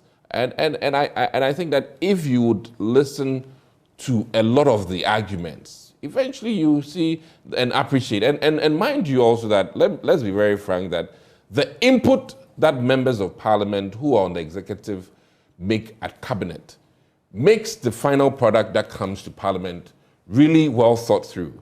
So that, I mean, let me take any of the programs like Free SHS, very well thought through, all the, tweaks and things that needed to be done to the very best of our knowledge, per the resources we have in this country. Former Minister for Education, Napo, or shall I say, Dr. Matthew Opoku-Prempeh, did fantastic. And simply because he had the wealth of knowledge from the legislative, branch, and then also the wealth of knowledge of members who would see him even on the side and say, oh, Chai, this issue, I think you have this issue when it comes to Parliament, so address it before it comes. And I think that is the beauty of having some members on the executive, and this, corridor back and forth allows the final product to be powerful. What do you think about the questioning, though, at the vetting? Oh, this quality, in fact, quality of questions. I haven't been impressed, and quite frankly, I really think that, the beauty of the American one, which he's talking about. Listen, they use the questioning to lock you in to some, as it is, goals for the institution you're going to, and I really think that all of us need to be minded and guided by the fact that if you use vetting to get the person to make some commitments before they take office, it is powerful. And then also, if you use vetting to make sure that certain, perceptions or certain, allegations that the public may have known about that individual can be cleared. And I think that those are the key things that we should be using vetting for. And I didn't get, from a lot of the question, I didn't feel like they were asking about the institution and how that particular individual is going to be making an addition to the institution. And I really hope that as we move forward, our line of questioning shouldn't be how much porridge the person ate before coming, and I'm just making a an insinuation. Right. But we should go in total, try to let the Ghanaian people appreciate that of all the many candidates you have been chosen by the president, what are the 3, 4, 5 key things you're going to add on to this institution? Because as President Obama said several years ago when he came here, if our institutions are working, peace of mind. We don't need strong men. And I'm always very, and I really think that the questioning should be going towards how they will really impact the institutions. Right. Let me just sneak this in before, I'll let you come in and then top up on the same point. Which minister designate has, or deputy minister designate has impressed you the most so far, and which one has impressed you the least so far? Candidly speaking. Well, if I'll be very frank, I mean, I think a great minister designate performed fantastic. He knew his stuff, and I think that it was also very good and a very good opportunity for him to delineate himself from some of the accusations. Sometimes in politics, people brand you in a certain way, or you are known for your last, major event, which for him, I think, was Ayawaso West Wagon issue. But I think he took the opportunity to demystify and then also prove himself why he can make a contribution to Agric. There's one thing that, personally, I don't know, but somehow, how he managed Fulani issues in the Afram Plains area, for me, was very commendable. Interestingly, when he was in the security aspect, but it was an impact on agriculture. And I'm excited to see how his background will really impact agribusiness in this country. Who impressed you the least? As for that, hard to say. Please exempt me from Is it that you will answering. not say or hard to say? Which is it? It's a very difficult one to say. Okay. Yes. Yeah. Sam? So you can make your points that you wanted to make and then get typical proof of why I said members of parliament are always minded about the overarching rule of the executive. No, we are colleagues. You are beholden to the executive, right? We are beholding. No, we are exactly. colleagues. Because you see, let me tell you something. It's not about the executive. He gave examples. But what you're saying, if you say we are colleagues, it then means that because Minim Wuntino, I will not kind of. Hey, I was just about to say that. Hey, to be a wonderful. But anyway, Doc, let me make my point. Let me make my point. I was quiet when you were speaking. I beg you. So just one last thing. One last thing. As medical doctors, we ought to, in a profession, we give ourselves some level of respect. You understand? So for you to ask me who performed the least, Charlie, it's difficult. I get it. Not the executive. I get it. But it's difficult. I get your point. No, it's not your professional body, but I get it. Let's get it. He makes the point. He makes the point about the last budget and the things that happened. Let's be factual and let's be honest. The MPP majority in Parliament did not see anything wrong with the budget. The NPP majority in Parliament did not do any cuts to the budget. The cuts in the budget, especially when it comes to the cathedral, which happened at the Trades and Industry Committee, and then realignments that happened at the Ministry of at the Finance Committee. Parliament? Doc, you see, no, Doc, when you were speaking, I was very quiet. Sorry. Very, very quiet. I've interjected. Mafedi. You know, all of those cuts were led by the minority caucus. And that's the point I'm making. The minority caucus expects nothing of President Akufo-Addo. Everybody in the minority caucus knows that I'm opposition. President Akufo-Addo will not appoint me today. He won't appoint me tomorrow. So that is why you have members of the minority being bold enough. If the reverse was the case, I don't think if the NDC was in government, NDC MPs would be leading the charge to cut their president's budget. And that is why nobody in the majority, as we speak, yes, we are talking about how we made you have a good Christmas. Even when we came to the floor and we're arguing for the cut, your people stood up to counter us and argue why we shouldn't cut it. You understand me? So it is that point I am driving home. That until the party in government, whether it is NDC or MPP, the MPs are emboldened to be able to take a stand against the executive without fear of reprisal. Because you see, the fear of reprisal is what makes MPs, even on the majority side, and to be fair, meet you in the coffee shop and say to you, I agree with you, but come on the floor of the house and come and toe the government line. It is that makes you look like an appendage. And there's a point, because I've had members of parliament from the ruling administration come here, sit with me on subjects like the e-levy and should Ken Ofori-Atta be at post. Right before coming on air, they will sing a different tune to you, but they will tell you, Masa, you know I can't come on air and say this. Hold on. I mean, that's a reality. Allow me. No, but you spoken. Let me speak. That's a reality. If you don't allow me to speak, I'll start interjecting anymore. Hold on. No, Ken must go. No, you hold on. I'm just making a point in line with what he's saying. And we see that, whether it's NDC or NPP, we've seen that happen. People will come and tell you, Charlie, this one, I can't get into those matters. It's a reality. It's a simple reality, and that's what I'm saying. But overall, you want to use Ken must go. You say Ken must go. You do a press conference.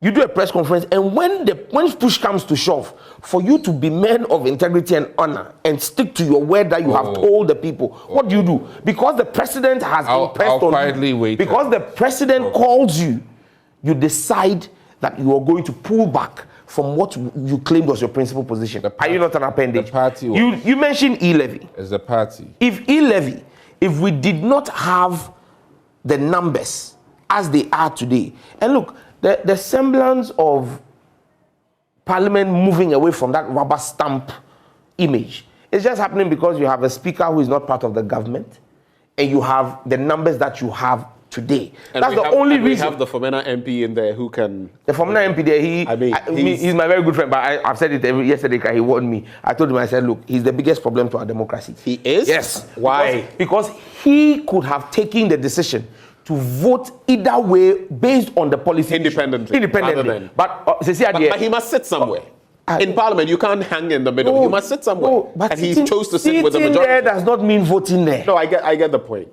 Sitting there does not mean, so on issues, he can choose how to vote. But he's made up his mind whether the thing is to kill him or kill his mother. Once the MPP says this is the way, he will go with it. That is problematic for our democracy. And that's the point I'm making. You make reference to the e-levy. Look, last year's budget, 2022's budget, Ken almost started reading that budget at almost 1 p.m.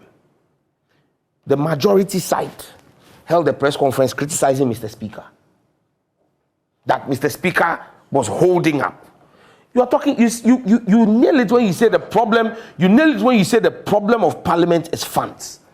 The Constitution is clear. What funds and what percentage must come to the judiciary and what percentage must come to Parliament. Yet the finance minister, who is a part of the executive, because of the overbearing nature of the executive, decides to slash Parliament's budget, decides to slash the judiciary's budget. And when the speaker said, I won't let you come on the floor if you don't top up the numbers, we had MPs say that the speaker is sabotaging the executive. MPs, members of the Parliament. But why were they attacking Mr. Speaker? Because they want to catch the eye of the president. Let me ask you an interesting question before you get into the highs and lows of the vetting and who has performed, who has not performed. What do you think can be done about this? Must it go back to the 1992 Constitution? Yes, fundamentally, must we because twist it or tweak it from there? We need to look at the Constitutional Review Commission report. In there is that talk about making Parliament completely independent, where if you're going into Parliament, you're building a parliamentary career. Okay? So if you can serve and be there for 20 years, 30 years, it's a parliamentary career. You have no business in the executive. If you want to go into the executive, so this requirement of 50% of appointments coming from Parliament would need to be scrapped. So that if you want to serve in the executive, you catch the eye of the president based on your expertise and competence. If you want to serve the people of a constituency, you come there and do that solely. And then you are able to be independent enough to hold the president. That's the only way you can resolve this. Because, listen, so there should basically what you're saying, there should be no overlap. Absolutely. You shouldn't be a member of Parliament serving. Would you accept an MP? We have senior MPs, senior lawyers, who, by virtue of the qualification, qualified today to be on the Supreme Court, in terms of number of years of practice, in terms or appeals court. Would you be comfortable to see a member of Parliament who is a member of the legislature? You go to court, you have a court case, and he's sitting in court as a judge. Can I come in? Do you understand me? Or would you be comfortable? Your points down. Would you be comfortable? I don't want. Would you be comfortable to see a judge, a Supreme Court judge, one of our Lord Justices of the Supreme Court, serving as a minister in the cabinet of the president? How would that sound to you? You understand me? It is that dichotomy that we've not created between the executive and the legislature that leads to some of the problems and challenges that we have. Should the NDC have the opportunity of coming to power again at whatever period in time? Would you push for some of these? And it's interesting. It's interesting because your white paper rejected a lot. I think about 90% of what the 2010 Constitutional Review Commission proposed, which in itself is a problem. And that's what I was going back to. Absolutely. And so unless we deal with what the people really want and look at it, look, if we want to fix this country, we know the things we need to do to fix this country. We can continue to play to the gallery and continue to speak what is politically correct. But political correctness for 30 years, today we are celebrating 30 years of parliamentary democracy. What has it gotten us? A lot. What has it really gotten us? Has it really gotten us a lot? So I guess it's a case of the glass half full or half empty. Are you okay with where we've gotten to? Oh, not those we started with and what our potential really is. Are we living up to our true potential? In fact, those we started ahead of. You understand me? So you may choose to sit back and choose to be a big fish in a small pond, or realize the fact that you're actually not a big fish at all. It's just that you are in a small pond, and that if you found yourself in a big lake, you realize that you are a herring. Hold for me. Yeah. I'll come back to the point about the highs and lows of the vetting so far. But I want him, he has a few reactions. There's one key thing I need to add here. Listen, opposition's behavior in Parliament to hold the government, accountable, still adds to the parliamentary, work I'm talking about. So I don't want us to confuse how opposition reacts or party in government. Are you saying, because I know that yeah. across the board, whether it's Japan or the UK or the US or Switzerland, the opposition will always oppose certain things. They'll put government on its toes. And that's what I'm trying. That is correct. But they find a certain fine line where even those in government, in the legislative bodies, can still and will insist on certain things being done in the interest of the people. Here, that seems a bit watered down because of this fusion, so to speak, of the legislature and the executive. Is that not true? If it's even watered down, my key point here is that what I'm trying to drive at is the fact that all the things that opposition NDC has been able to do in Parliament, whether they oppose the cathedral or not, my point is that Parliament as a whole is powerful and is separate and independent, and we should push for that. But to say that, we're powerless, that is very worrying for me. And I'm only adding to Sam's point that all the things that an opposition party can do within Parliament complements the parliamentary work as opposed to the executives and, entire, power over the legislative. And I'm only, so that we don't do it like necessarily like NDC opposition issues as opposed to MPP. But I'm talking in totality, yes. Point made. Let's look at that. Yeah. I don't want too much of a back and forth on the same matter. I get Dr. Kisi because, and maybe I have the benefit of being in the Okoye Parliament where the numbers were heavily skewed, 169, 106, and saw how that Parliament operated. Yeah. You have just come into the 137, 137, and so it gives you a certain picture of Parliament. But if you looked back at what that was bad. Previously, you understand me? I understand on that level. And how even when people say it's like you have your say, we'll have our way. I remember that. It's problematic, and that's what I'm saying. That we won't always have a 137 Parliament. What we need to do is to strengthen the institution in such a way that members of Parliament are independent enough. Look, if you left members of Parliament and there was no big uncle from the executive dangling a sword over their heads, members of Parliament will feel free. The reason why they've all moved back, recalled from the Ken must go, and I'm wrapping up there, is because they know their primaries are coming. And you have gone up against the big house. The big house has told you, let the man stay. When they tell you they didn't want our approach, what is the approach to get him going? Did they not have a roadmap? Did the roadmap not say that Ken will leave before Parliament rose by the time we did appropriation, which was December 21st? December 21st, what is today's date? Today is what? February 22nd.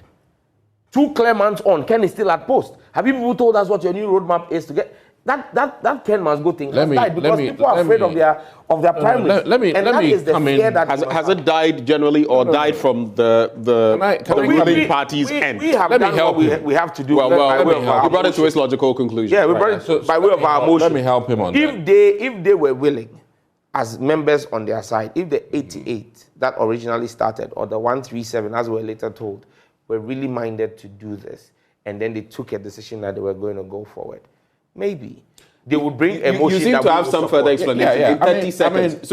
Is that still alive? So the key. Let's go straight to it. Is it still alive? It is. And how is it alive? The key thing is that in fact, in all fairness to the president, he was very clear about Ken finishing IMF negotiations, and as it stands, even per Ken's last oration in Parliament, the IMF negotiations comes to an end March 30th. Yeah, he mentioned something. Yes, so I really think that from a legal negotiation standpoint, I really think that waiting out. So once this IMF deal is in the bag, we can say. Then we can hold the president to. I mean, and I think that it's not about Ken. Will you? As the majority in Parliament, is that the plan? I mean, you are privy to the pledge on TV. After the board agreement, come after. Are you privy to a plan like that? So as far as I know, per the negotiations that happened, when we sat with the president, the understanding that the president had was that we should allow Ken to finish the budget and then conclude on the IMF transaction. And then unfortunately when we came out, there were misunderstandings, and then we had another issue. And then the party came in and said that, hey, go with us on this. And of course, in as much as you are talking a lot, you don't go to parliament on your own. You go with the party. And in as much as you can be so independent, you still need to make sure that you are in line with the party that you went into parliament with. Nobody goes to parliament unless you're super independent, like Famena, quote unquote. So we need to balance all these factors. One, government. Two, party. And as it stands now, I can say categorically, and this is on TV, that per the arrangement, IMF is just March 30th. It will come in a blink of an eye, and then we'll know for sure whether the IMF deal is going to be very good or not. And then let me also add one key thing. We represent the people, and we acted based on the sentiments of Ghanaians on the ground. And let me be very clear that I'm sure that if by March or April, if Ghanaians are still firmly, or my constituents are still firmly asking for Ken's head, I have no choice. Just so that we are clear. I'm reading a story. I don't want us to. We're not going to be limited. This will be the final point. Yes, because I need us to focus. A story on the 9th the of February 2023 by Isaac Donko. Headline: We've played our part. It's time to play your part by sacking Oforiatta. Ken must go. Rebel MPP MPs to Akufo-Addo. And I'm reading a portion of this story to let you see that, Doc, what you're saying is actually not factual, because you guys have agreed that Andy Appiah Kubi. Let me just read. But subsequently, I did hear something about the fact that, look, let him complete the IMF. No, I am saying this is 9th of February. This is just barely a week ago. Now let me read. Is March over? Please read. Speaking on Accra-based TV3, the leader of the rebel MPs, Mr. Andy Appiah, Kwame Appiah Kubi, noted that everything points to the fact the IMF negotiations have been concluded. The Asante Achim North lawmaker insists the president delivers his end of the bargain. And this is a quote. The indications were not exactly the total completion of the IMF program.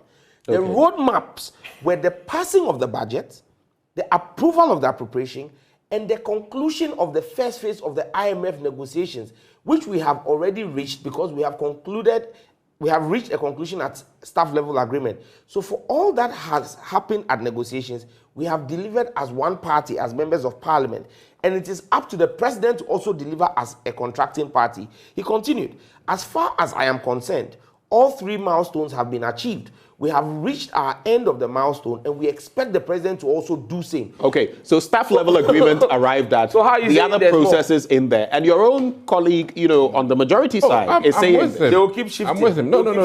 I think that this IMF program comes to an end March 30th. I don't know why Sam is so overly excited. So let's conclude on that. Let me come to you now. Yeah. We've seen KT Hammond, Brian Champong, Stephen Asamoah Boateng, Obi Amwa, Sticker, Dr. Stephen Amwa, among others. Highs and lows for you, and who has performed? I mean, you're a minority MP, but you see what you see. If someone has done well, he says for him, Brian Champong stood out. He did well. He answered the questions. For you, who has stood out? Who has been that shining star? And whose performance was subpar or below par? For me, I think that the members of the vetting committee or the appointments committee, which is the proper nomenclature, appointments committee, have done their best in asking the questions. I'm waiting to see their report. When their report comes to plenary, we will debate those reports, and we would then pass judgment on our colleague members who either colleague members or nominees of the president, be it Stephen Asamoah Boateng or Brian Champong.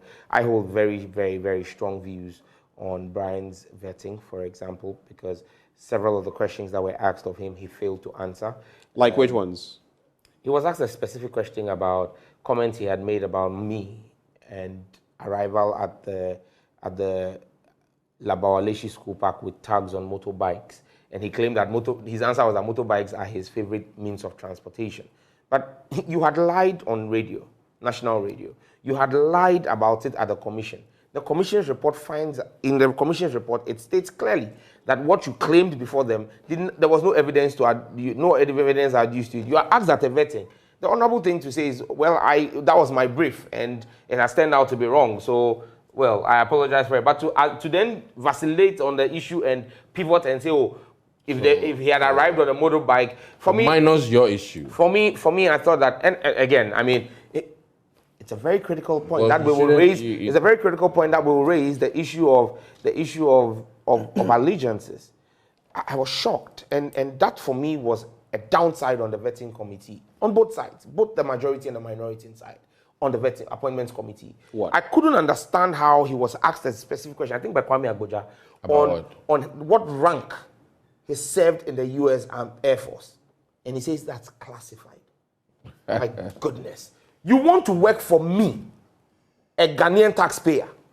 You are going to hold a high office of minister where you would deal with Ghanaian classified information. Then I am asking you a question on a previous engagement. Probably not for public consumption. And you tell me it is classified. Classified by who? Where do your allegiances really lie? To your American employees or to your Ghanaian employees who you want to serve? If you are not in a position, if you are not in a position to tell us the dictates of your engagement with the US, there are two things. It points to only two things. One, you are still currently in the employ of the US. And don't forget, people know how the US operates. There are people who are put in the Army, in the Marine Corps, in the Air Force, who are actually CIA operatives. But that's a cover story. So is he still an active CIA operative or an active US intelligence operative? For which reason he cannot disclose what his terms of engagement are? And are we safe in trusting someone who is actively in the employ of a foreign interest with a high office of minister? Or he's just being dishonest about what the roles were. So it's one of two things. And this, for me, are issues that I thought the committee must have zeroed in on. If you want to hold an office where your taxes are going to be paid for, it is not for the four leaders of the committee alone to know. It must be public knowledge. Why is it that the Asin North MP, even though he has a renunciation certificate, your party went to court and has taken him out of parliament, gotten an injunction that has stopped him because you say you can't trust his allegiance. Because at the time he filed a nomination to get voted for, not appointed, voted for, and he secured majority votes. So you say at the time he signed it, his allegiance was not 100. But to be fair, Afote Toffee was taken to court. Ivory Coast, based on allegiance. Is that a point? No, I think you see something wrong. He has a point, but my other thing is that this man has been discharged honorably, and he's made that point. Whatever rank he had, even if he was quote unquote, I don't see how a rank can be a classified. Even if he was quote unquote fully American and has denounced his American citizenship, does your allegiance then still become I was a chef in the Air Force at the rank of captain, or I was a squadron fighter how classified is that? If he was an American citizen, has he denounced? And once he's denounced, okay, end of. For me, working in security and intelligence is actually more critical than just holding citizenship. Because what is how? You think it is everybody? It is anybody can get citizenship, but not anybody can work in intelligence and security. So you can by way of lotto, you can become an American citizen. You can't work lottery. You can't work at that level if you're not an American citizen. Let me just tell you. So that's the point. You're missing the point. The point is those who get clearance to work in security and intelligence in any country are a smaller set of the bigger set, which is citizenship. So my point is, if we are making even the bigger set, which has no security implications, a critical issue why someone must be challenged from sitting in parliament. How about those who don't work in the smaller set? That's the point. But the allegiance really is the citizenship. I mean, let me he's not saying that. So the point he's making is he gets the point. Even the bigger picture is in contention. How about the microcosm, the smaller picture, which is where just a few people are, which is much more difficult to enter. But which you know that for those who, and we are not saying he has been a security operative. We are not saying that. But if he has, usually, no matter what your nationality or no matter your defection or whatever, you are closely monitored practically for the rest of your life. So this should be headline. Brian Champon is a Coleman Fest. Period.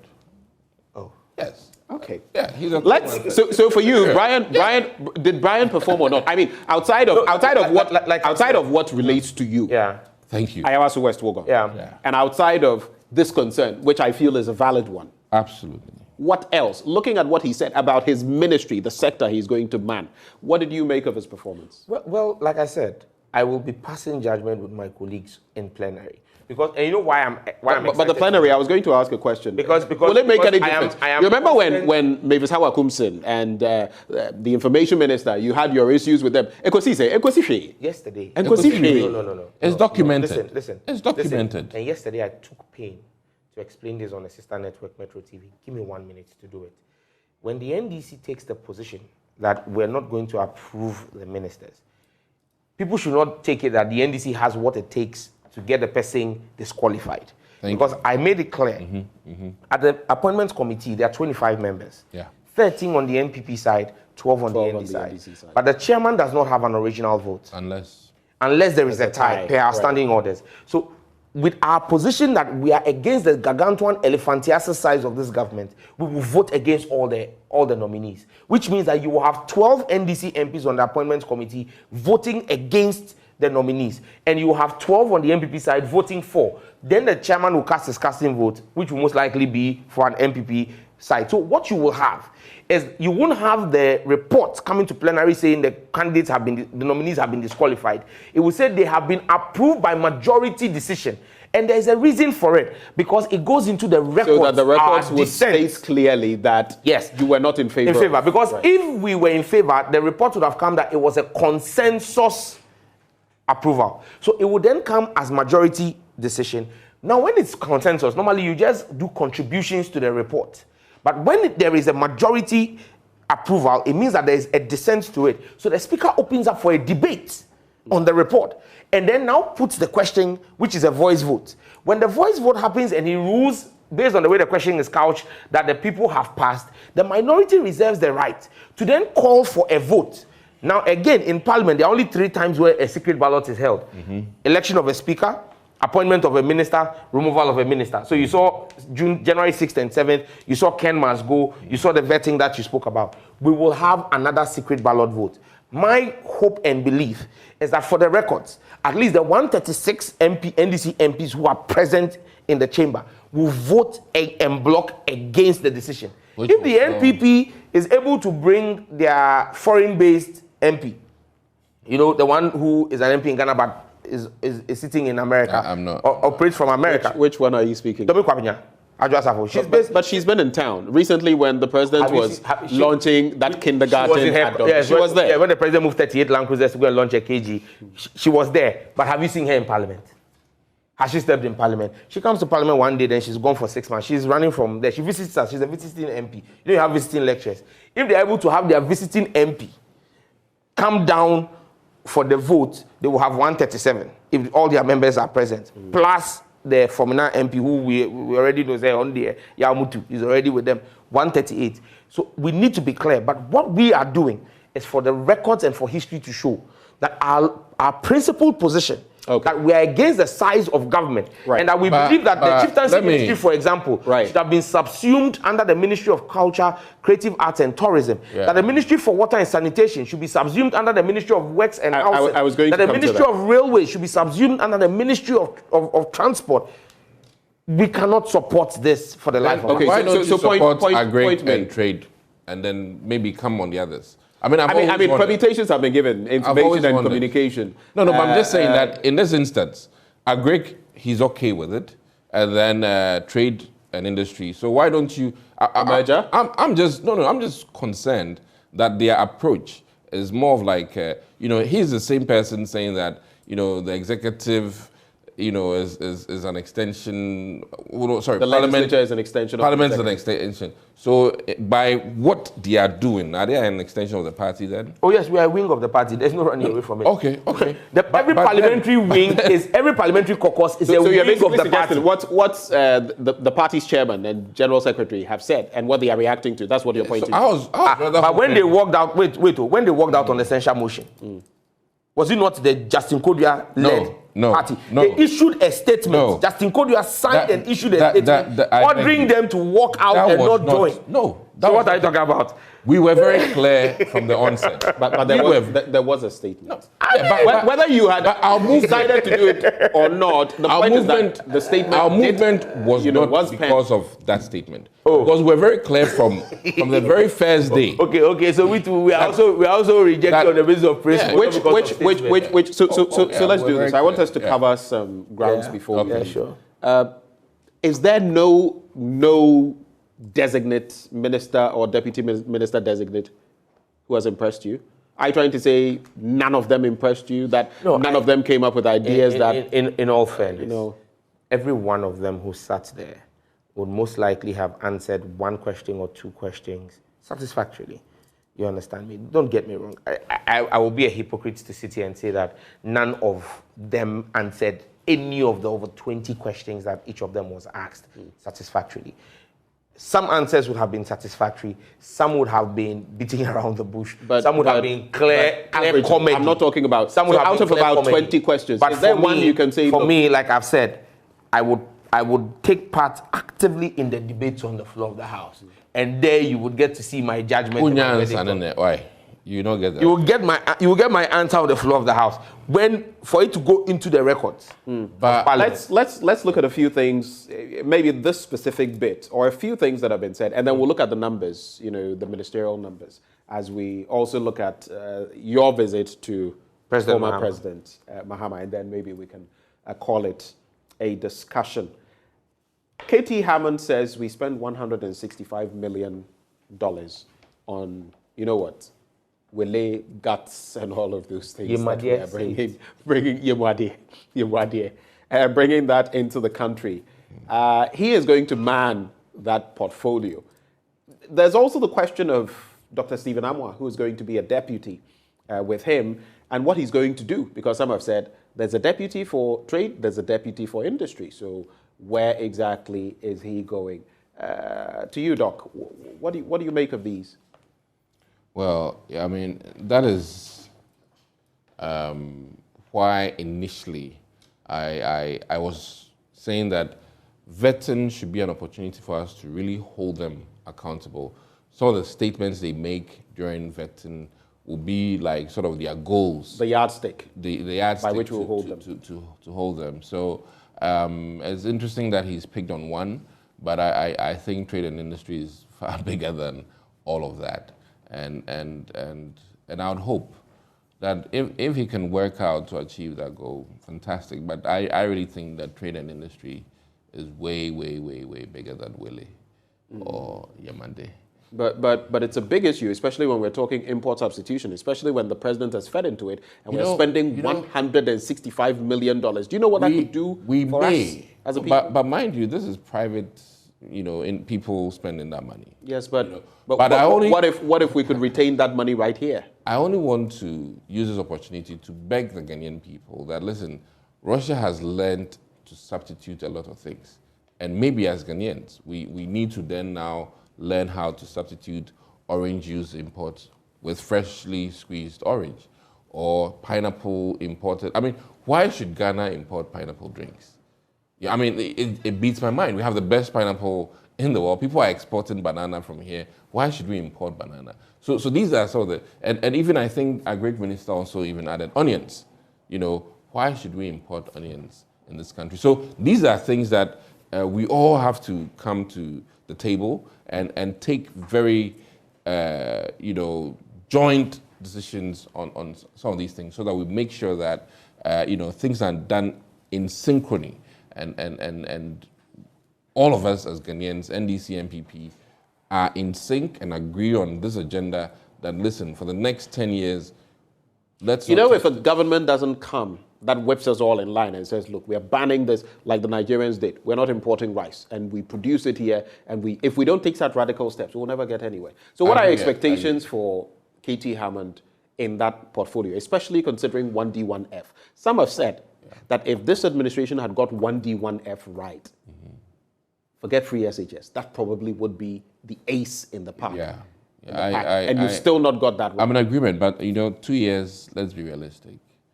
2 years of what? 2 years left. Left, right. I mean, in fact, less than 2 years. Whether we're, coming, that's another question. But 2 years is not going to be easy to really overhaul.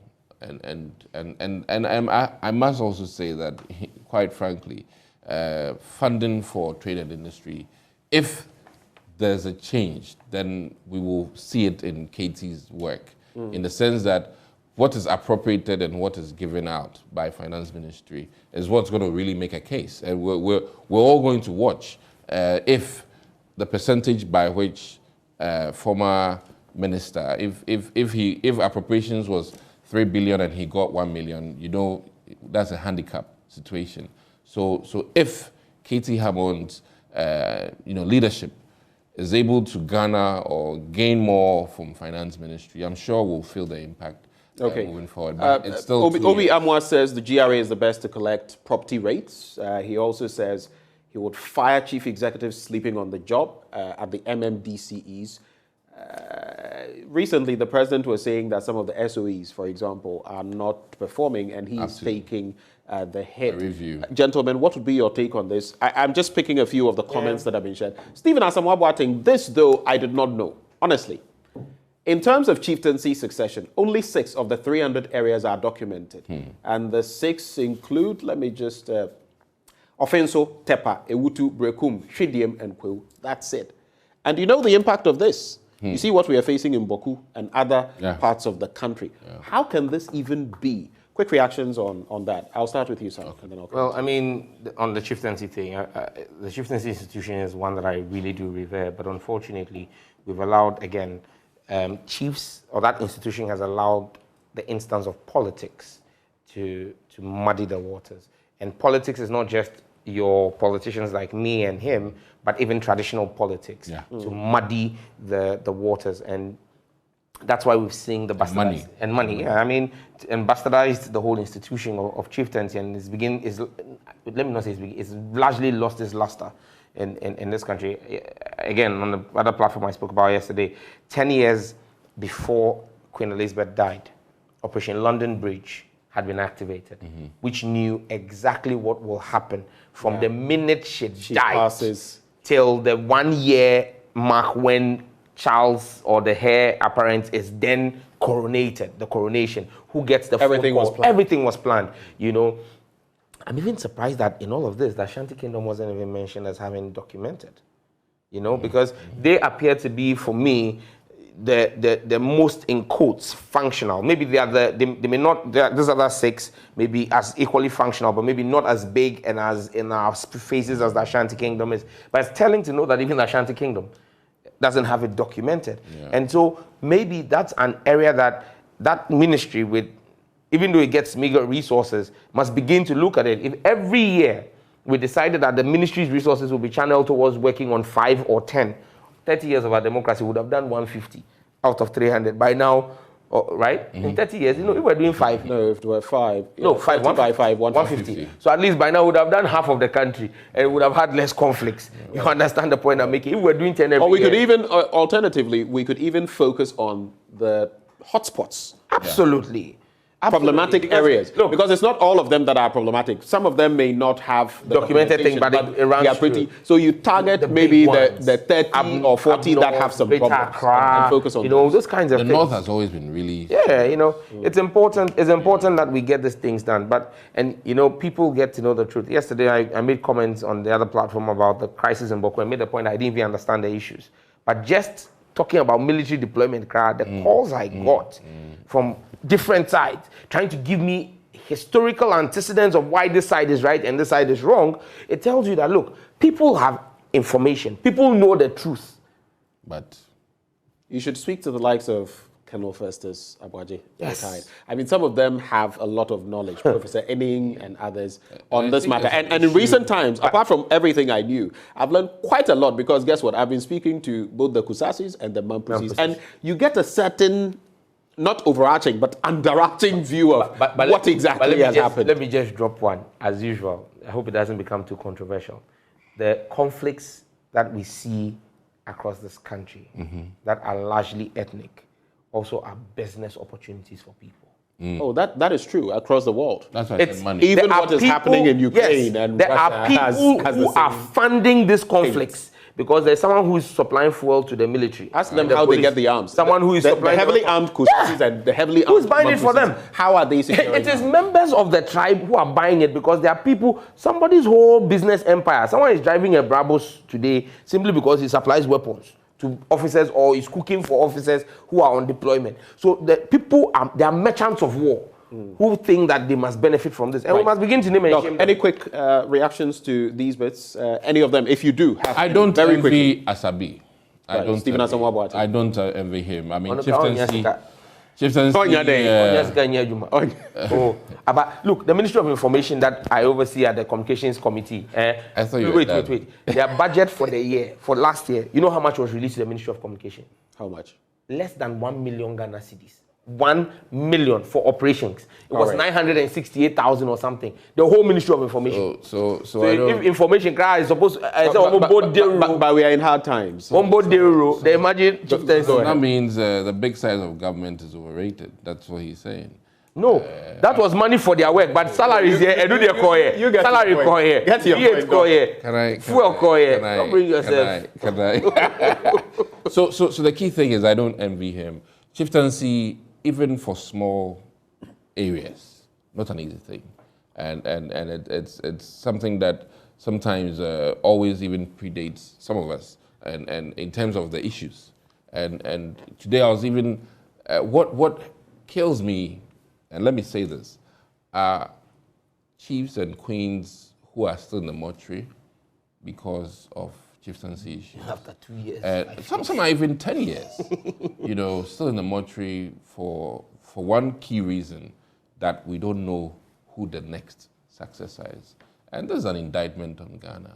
I really think that we need to find ways and means to resolve some of these issues and to probably put a lot more land in state care so that some of these issues can die out. All right. Yeah. This morning, interacting with Dr. Kwame Asah-Asante, political scientist, head of the Center for European Studies at the University of Ghana, he made mention of the fact that we can do with 19 ministers, as the Constitution states, but not just even cabinet.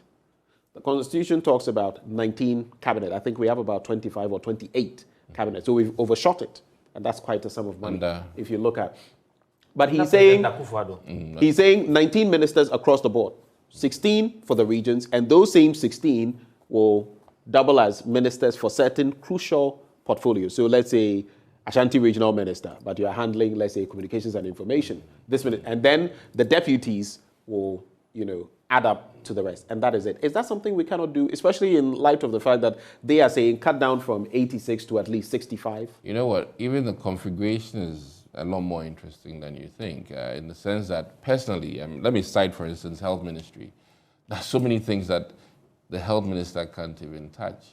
That is rather under presidency. And I really think that there's so much, that we can do really to streamline and be more lean as a government. So this is a whole different topic. I don't even want to touch it today because unfortunately, even the ones that are quote unquote ministers have part of their function taken over or taken up by presidency. And I really think that if I had my way, if I could, I would rather prefer that ambulance services, all the things related to health, Agenda 111, all those things should be under the ministry. And then you really then can, make some impact in terms of streamlining, because some are doubling off, efforts, some are doubling off the same work that has been done by certain ministries. Fisheries, for instance, lovely if it's just put under agric. I just think Fisheries that I have 3 quick points that I'm hoping in some 3-4 minutes we'll be able to wrap. One is a matter that I've always thought of, and my director just reminded me of it. But so I just want us to address these quick issues before we talk about your visit to Mahama and everything else. The economy, where it is. Do you have an idea? What are your expectations? Look, the banks, for example, 2020, they bled a lot on the back of the banking sector, crisis or the fix-up of the sector. 2022, some of the banks, their books were so bad, they couldn't even pay dividends to shareholders and all of that. And some have said that in 2023, Not even it's only going to get... People's actually money cry. Principles. Yeah, principles. In 2023, it's only going to get worse. From where you sit, very briefly, what are your expectations for the economy in 2023, even if we get an IMF deal? One, the real truth is that the IMF money is so tiny. It's a drop in the bucket. So tiny. We're likely not even going to get up to $1 billion. And my hopes in terms of this year, in the first year. I really think that the real deal, private enterprise has to take up, and they can make this country move forward. And I'm talking about the likes of industry titans who can turn things around. And I believe in private enterprise more so than government. I believe that it's the Bill Gates, the Steve Jobs that really made the economy. And California is the 4th biggest economy in the world because of private enterprise. And I think if we can mirror that. When Apple was the first to hit 1 trillion. If we can mirror that. Assets, 2 trillion. If we can mirror that. Those things will obviously impact if we can mirror that, Ghana will do fantastic. Points made. We have to be very brief. We have to go. I'd like to find out from you. So your visit to former President Mahama. Oh, you want to take Mahama is more. No, the economy. They are able to ask if we still have an economy. If we still have an economy, you wouldn't be here. The lights won't be on. I'm wondering if we still have an economy. You won't buy fuel. You know, but they've run us into a ditch. You know. We have to get out of the solid men. Yes, we have a team of men. Oh, President Mahama, yes, he met with us yesterday, and you met with him, or he met with? He met with us. Okay. He met with us yesterday, and he made his intention to run clear. We are proud as members of the Parliamentary Caucus that we were the first group he consulted with and officially informed after Lordina Mahama. He made that point. He spoke to Lordina Mahama first, got her blessings, and then the next group was the MPs. And I believe that the MPs caucus will take and run with President Mahama's campaign. I mean, I've been on the road already in my constituency for about the last 2 weeks, meeting with my branches and letting them know that President Mahama was coming and that we're going to be leading his campaign into the May 13th. We have a target of getting 100% in Ingo Pram, and I'm sure that some of my colleagues are also going to deliver the same for him. I mean, we're focused. We have tunnel vision. Rubber stamping. We have tunnel vision when it comes to what we want to do. It's a democracy. Anyone is free to contest, but they will be deepening our democracy, because as far as we are concerned, President Mahama's target is to get us close to 100% as possible. All right. This question is from my director, so to speak, and I'm channeling it to you. The 6th of March, Independence Day, is just around the corner. If you look at what countries like Rwanda, Tanzania, and others have done, they've scrapped it many times and saved a lot of money. The last I heard, the president there, the one who took over, the lady who took over from Magufuli, I think they saved about 400,000, I don't know whether it's dollars or euros, about 450,000. Or they lost and job opportunities. they pumped it into, I think, boarding facilities for schools. We have schools under trees. We have schools without desks. We have schools where people are on the floor, you know, our little ones. I honestly think we should scrap Independence Day for a while and pump the money into other things. What do you think? I think very briefly on that, 30 seconds each. I'll talk for Greater Accra region. And I think regional minister has done something unique. He says that we should all come to one place and have the event, and which will save some money, trust me. So I really think that is another opportunity. Instead of holding it at all the 34 municipals or districts in this region, he said everyone should come to Tema. And I think it's unique. That is a start. And I think that independence is so significant. And we shouldn't... It's not that we are not celebrating it, but we are not doing the whole thing of moving forces, spending food, this is one day. Carrying this, carrying that V8s to this part of the country, fuel, and all of that. I really think that this, getting together at one place will reduce the cost significantly. All right. You see... And this will be the very final point. So we have a president who is tone deaf and cares less about what the problems of our country are. If the president was minded that he's with a cup in hand, begging, in quotes, small boys in Washington for an IMF deal, after he had, for $3 billion over 3 years, after in last year alone, the Central Bank of Ghana gave him in excess of $5 billion, equivalent of almost 6 billion US dollars, in borrowing, free money that the Bank of Ghana gave to him, he won't be busing our men in uniform at cost, accommodating them when you move them. The logistics of moving, look, if you're ever holding it in Accra, it's cheaper. The logistics of moving everything from Accra to Ho, is it not Ho they are holding it in this year? And the fact that the president, look, what annoys me the most is he's going to fuel a whole V8 to transport just that chair again. Tourism. That chair he sits on.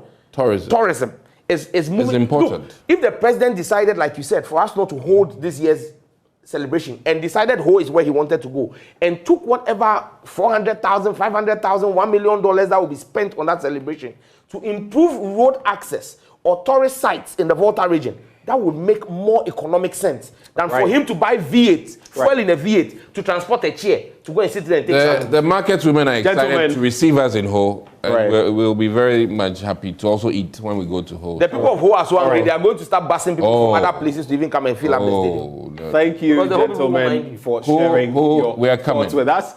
If I stay with these gentlemen, we can talk for 5 hours and we'll still Fantastic be here. hotels in Ho. Sam George is Member of Parliament for Ningo Pram Pram. Dr. Dixon Adomako Kisi is Member of Parliament for Anya Sohutu. So stay with us. When we return from the break, we're going back to the Bawku crisis, and that's no laughing matter. The Network of Women Mediators in Ghana, an affiliate of the Women Mediators across the Commonwealth and the Global Alliance of Women Mediators Network, is worried about the deterioration of the Bawku conflict. We'll be speaking to them about what their take is on that matter after the break. Do stay.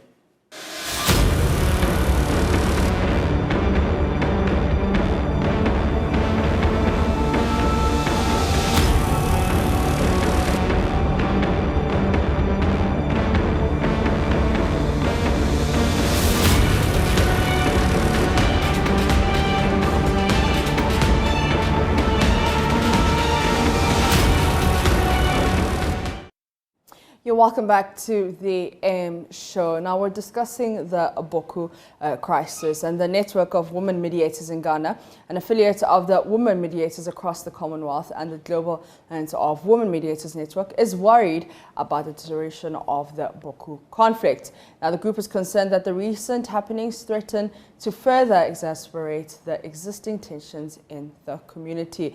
Theodora Williams NC is a convener of the group, and she joins me via Zoom. Good morning, Mrs. Williams Auntie, and thank you so much for your time. Good morning, and thank you for having us. All right, now let's talk about the Network of Women Mediators in Ghana and what exactly you guys do if someone is unfamiliar with your work. Great, thank you. So we are a network or a group of women mediators, trained and professional mediators. Most of these women, or most of us, are members of the National Peace Council at the national level and also at the regional level. So most of us serve on the National Peace Councils as well. And some of us are also professional female mediators, if you like. So we are into ADR, that is alternative dispute resolution, and also conflict mediation in general.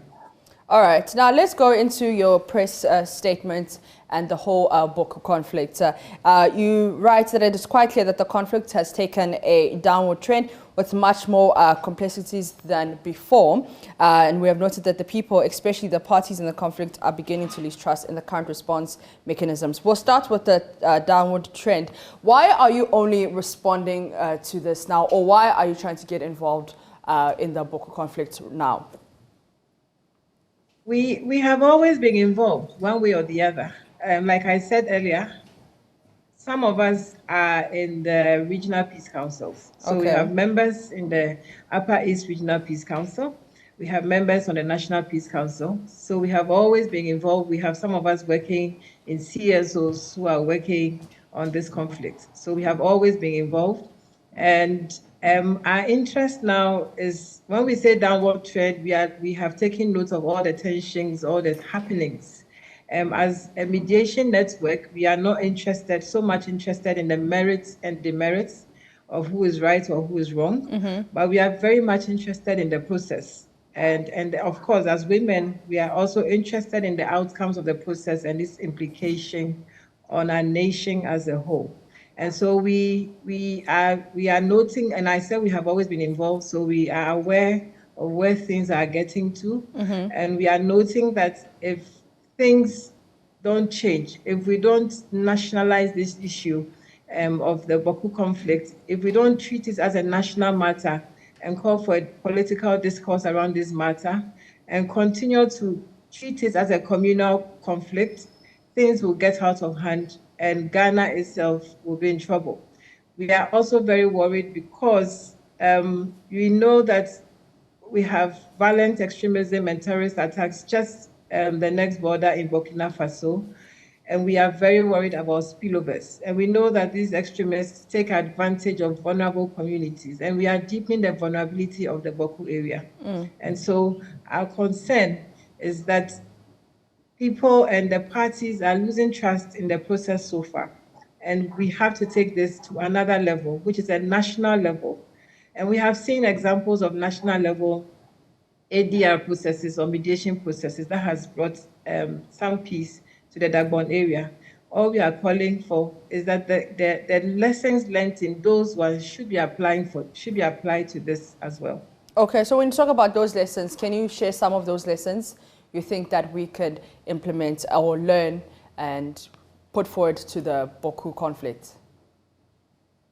Yes, so we saw how an eminent group of chiefs led by the Asantehene was brought together, commissioned by the president of the land to handle the Dagbon issue. We think same should be done to the Bawku. I mean, we've always had a narrative of what has been done in the Bawku case. It's gone to court. There is a ruling on it, so let's leave it like that. As we can see, we cannot leave things like that. Yeah. Those processes are failing. All right, so those processes are failing. Yeah, I can hear you. And we need to give. Sure, sorry. Those processes are failing, and we need to give it a national attention, and also getting the people involved in the process. In the Dagbon case, we had eminent citizens of Dagbon coming together, working with the eminent committee, working with the chiefs, working with the states to resolve this, and we need the same approach, or even better. Okay, so we can get people involved, eminent people involved. What are some of the other alternative conflict resolutions you would suggest as, network of women mediators in Ghana? So this is the one we are suggesting now as a group, that this takes a political dialogue. This takes a national dialogue process, and not to be left to communal dialogue processes. And I think for now, that's what we want to stand by. We want to call on the president. We want to call on the president of Ghana to make this a national issue. We want to call on the Ministry of Interior to make this a national issue. We want to call on all these powers that be. Let's have an eminent chief, a committee of eminent chief, just like we had in Dagbon.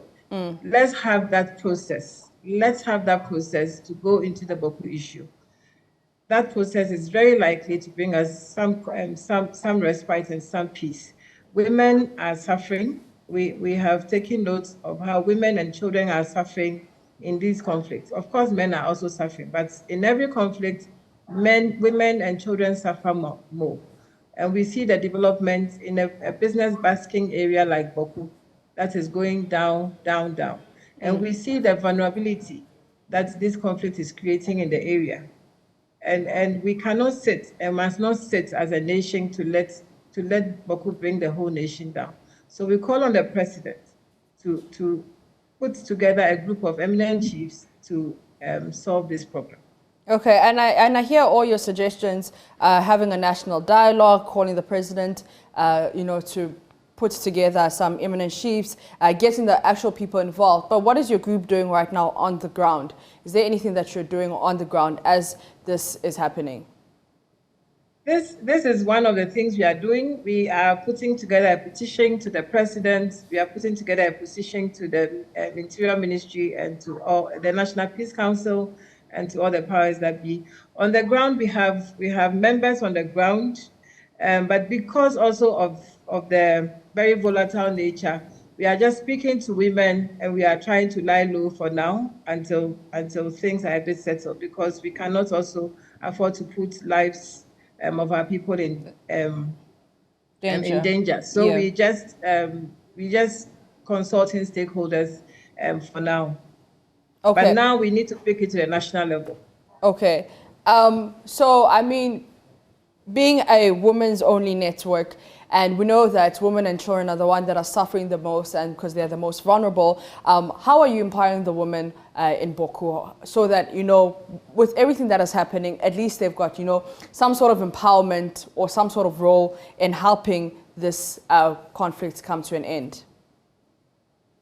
Our women actually are ready to go out on the streets and march and call for a national dialogue and call for peace and sustainability in the area.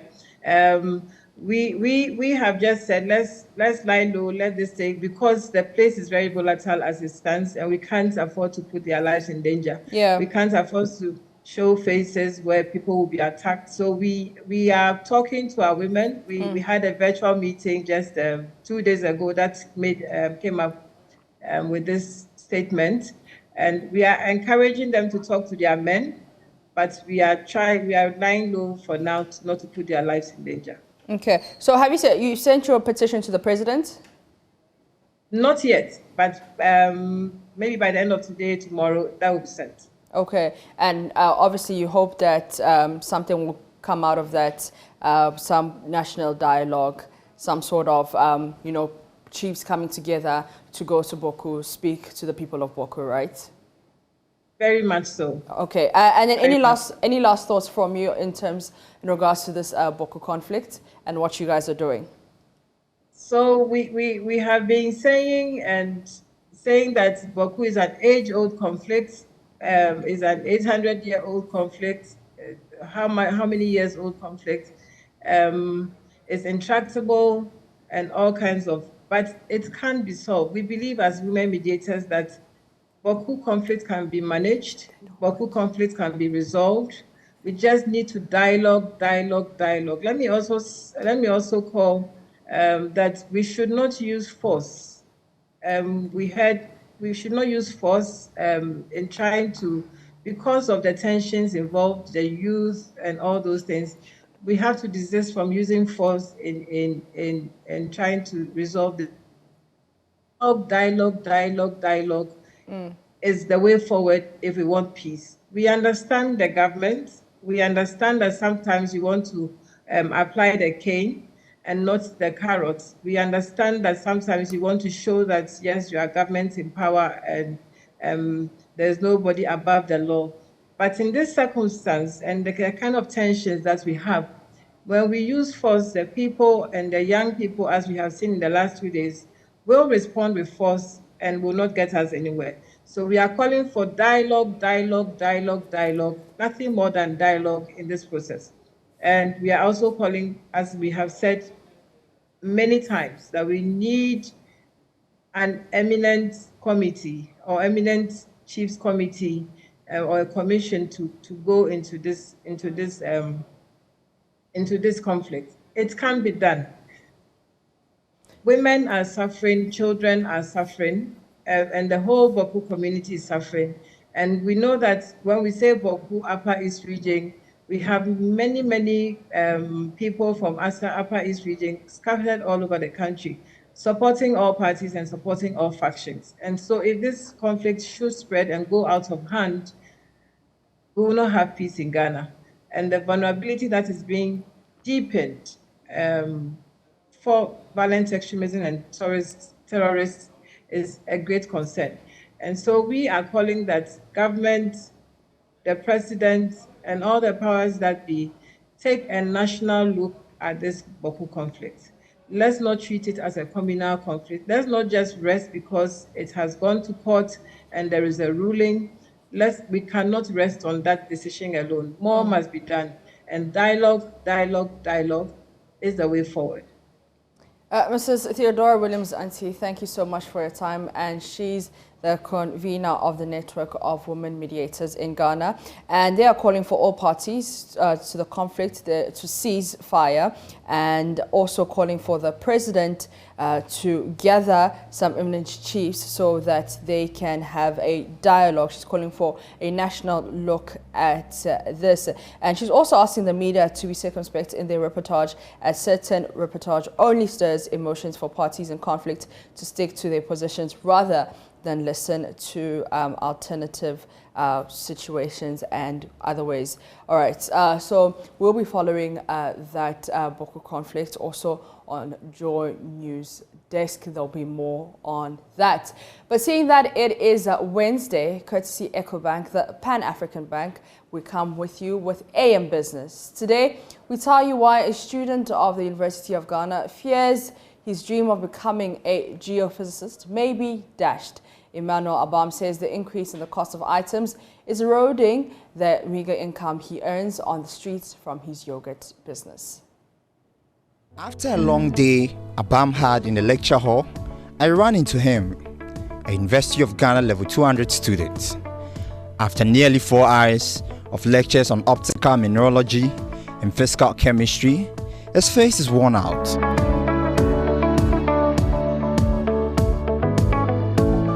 He should be preparing for atomic physics and quantum phenomena lecture at 3:30 p.m.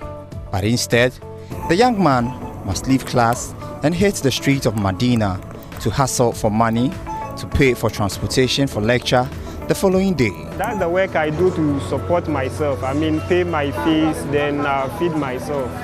I started last year. By then, I was working with Avortic Ghana Limited at Tema, but the salary was too small. It was too small, so I decided to sell yogurts. My parents are there. My parents are there. They are there? Yeah, they are there. How come are they not supporting you?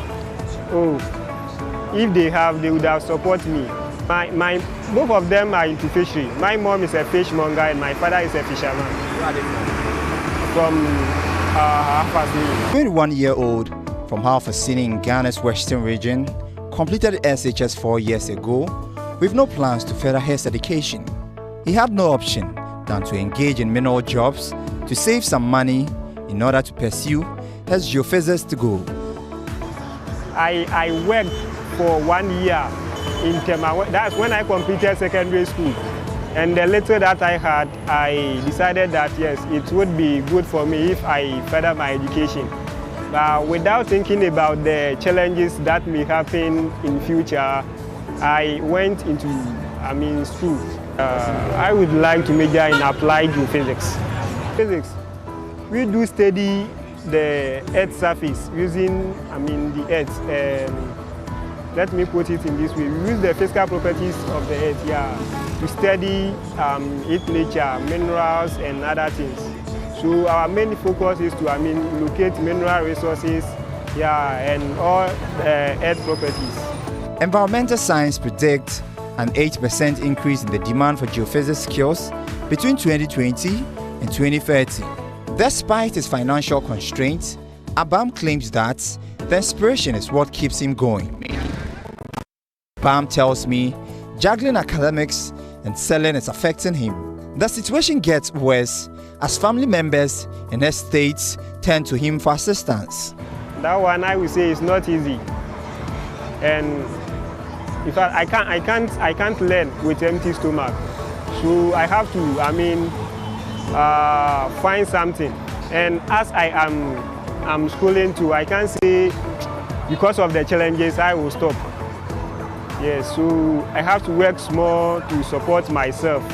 That is on Saturdays and maybe Sundays, but for the Sundays, not all that regular. I only work on Saturday and use Sundays and the non-working and the working days to study. Scholarships would have been the ideal method to fix some of his issues, but his attempts to obtain one have been unsuccessful since he cannot access certain documents required for the procedure. I applied for one last year, Ghana Gas, but unfortunately I wasn't given any email. I don't know whether the transformation wasn't good or whatever. For that one, I can't tell, but I wasn't giving any attention that maybe you have screenshot or not. Apart from Ghana Gas, I haven't tried any. Like the process I will go through and all that. It's not all that stress, but like someone to help you and others. They are my challenge. They don't actually know me, and we are in Accra.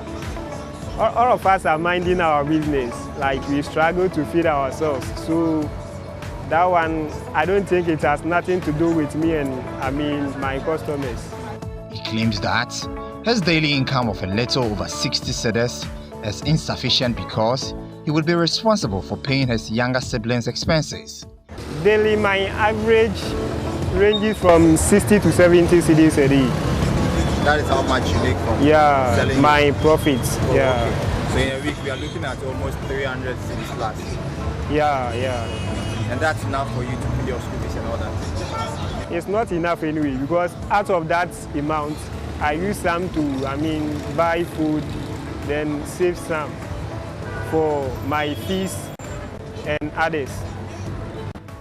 He occasionally worries that the difficulties he faces will prevent him from achieving his aspirations of becoming a geophysicist. It is my plan, but the problem is the hall fees. Yeah, that's the problem. Getting an accommodation at Legon campus is not easy, and the fees too is not easy. Last year I paid 2,106, and this year I paid half. I paid 70% rather. Being a non-resident, I will first of all talk about the TNT. Yeah, the TNT. That one is not easy. Like from Adenta to Legon, in and out is 10 cedis. So even that 10 cedis, calculate it in a month. That one too is a big challenge. And apart from that too, the opportunity for me to learn is also a challenge, because I would learn when I'm in school than when I'm at the house. Despite the difficulties he faces every day, the young man is positioned to fulfill what he calls a childhood goal. I will be very happy anyway, but if at least I get someone to maybe afford for my hall fees and I also pay for the school fees, that one too will be better. And that is our AM business. Still watching the AM show. We'll be back right after this.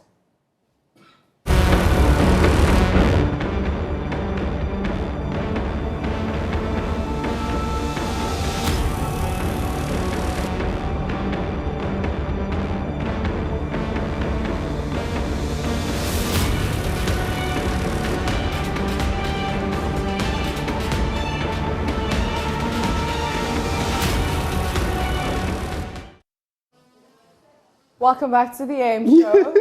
It is Benjamin Akakpo and Mapitso Sebidi.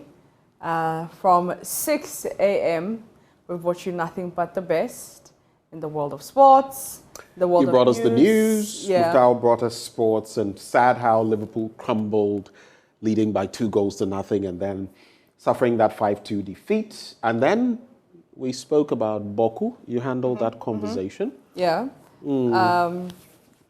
Interesting things are happening in Bawku. We know some sad things are happening in Bawku. Yeah. Hopefully that it will be resolved. But like I said, or like we all know, it's been a long-standing issue. So let's see how it goes. I had my turn with the members of Parliament. Yes. And we spoke about all the political stuff from Parliament and the Appointments Committee to the economy and other matters outstanding, the meeting of the minority MPs with former President Mahama. And we've also been speaking, like I said, about the Bawku situation. So we'll be taking your thoughts shortly on the discussions we've been having this morning. But before that... Are you looking for a job in the world of technology? Are you looking for a platform that equips you to land your dream job in technology? Then the 2023 edition of the Tech Job Fair is just for you at the Accra International Conference Center, and it is happening today, Wednesday, February 22nd, 2023, from 9 a.m. to 5 p.m. It's on the theme Leveraging Technology to Create Inclusive and Sustainable Jobs. The organizers are the Institute of ICT Professionals Ghana and also AFOS Foundation. The supporters and exhibitors are the German Development Corporation under the Invest for Jobs program, Joberman Alain Services, the MTN, GIZ, AHK, Netherlands Trust Fund, and the Admin Telecom, among others. You can call or WhatsApp them on 0242 912 027 or 0201 233 215 for more information. The job fair is free and open to all. So if you're not doing anything, please head over to the Accra International Conference Center. Maybe, who knows, you might be, interested. You might find some interesting stuff when it comes to technology. It's free and it's open to everyone. So go to the Accra International Conference Center. I'll be heading there after this. Benjamin, will you join me? I should. Yeah, so let's go. And I will. Yes, so we're going. But at this point in time, we're going to be asking our viewers to reach out to us, 0302-211-691. We have our first caller. Guess who? Akonoba. Akonoba is on the Good morning. Yeah. Good morning, ma'am. How are you? I'm fine. Your ribbon, it looks nice on you. My what? Yeah. The ribbon. Looks nice on you. Okay, thank you. Very nice. Thank you. My brother, you are looking nice. Thanks. Thank you very much, Akonoba. Fantastic interview today between Honorable Sam Jordan, Dr. Adomako, right? You see, the MPP, I myself, and I'll be asking Ghanaians especially not to take them serious. Did you say the MPP or the NDC? No, the MP. Ghanaians should not take them serious. Right. They like appropriating and reprobating.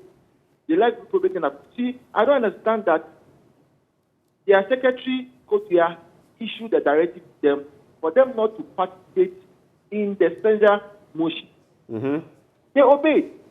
At that time, it was okay for another prayer to say it's okay.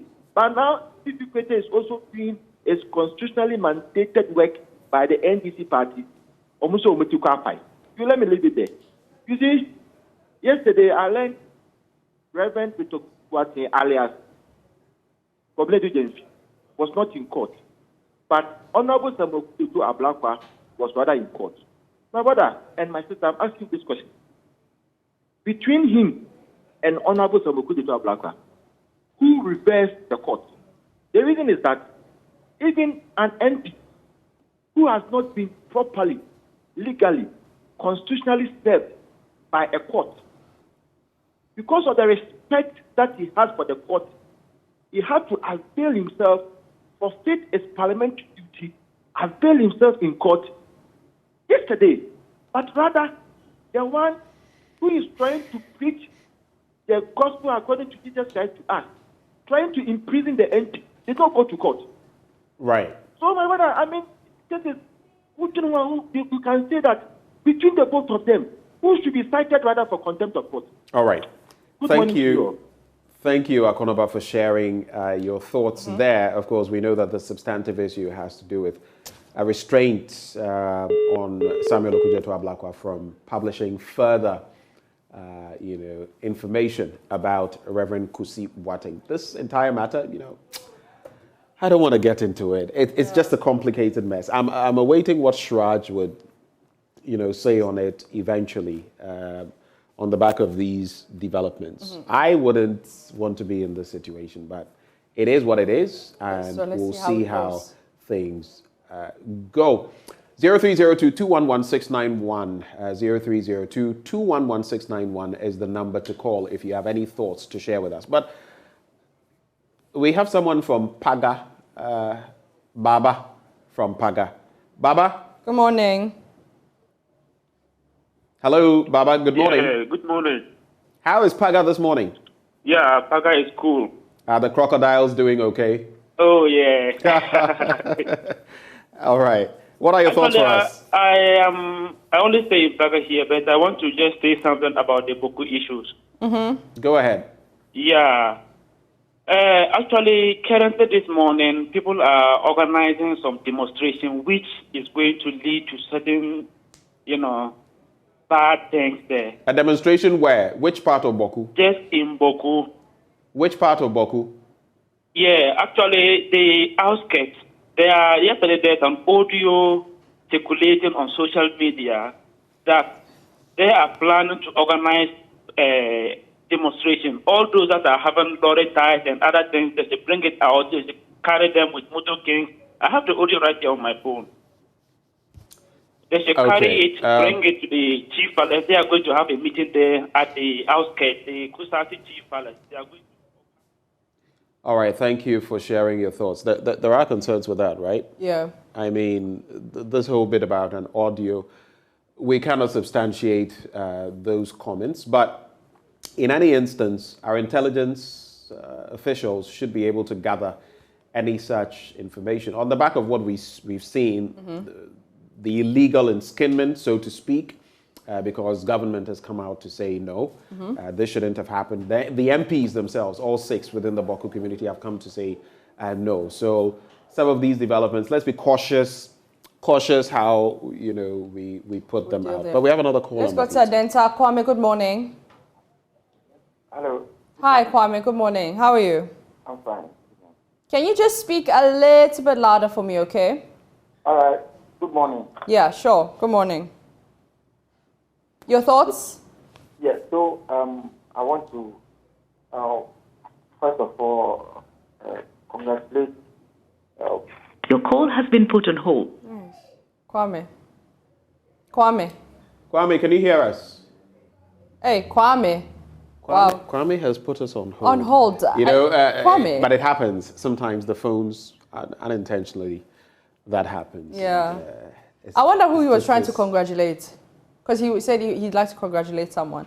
I wonder who he was trying to congratulate. Yeah. Kwame, if you can, call back. You have the best of about 3-4 minutes. If you can squeeze your call through, that would be great, so we know what exactly you were trying to say. Yeah. 0302-211-691 is the number to call. It's rolling at the bottom of your screens. Let us know what you think. Okay, so we've been talking about Reverend Kusi, but we have Reverend Gordon on the line. Rev, good morning. Hello, Rev. Hello. Okay, I love your baritone, but if you could speak up a bit for us. And if you're listening to us on your TV, please move away and listen to us on phone. What are your thoughts? Honestly speaking, I'm calling in relation to the cathedral issue. Okay. Reverend Kusi or whatever his name is. Reverend Kusi Boateng. In fact, my opinion, I still don't expect him to be in office, even as of now. You don't expect him to be in office as of now? That's what you're saying? Yes. Why? He should resign. Because, you see, as men of God,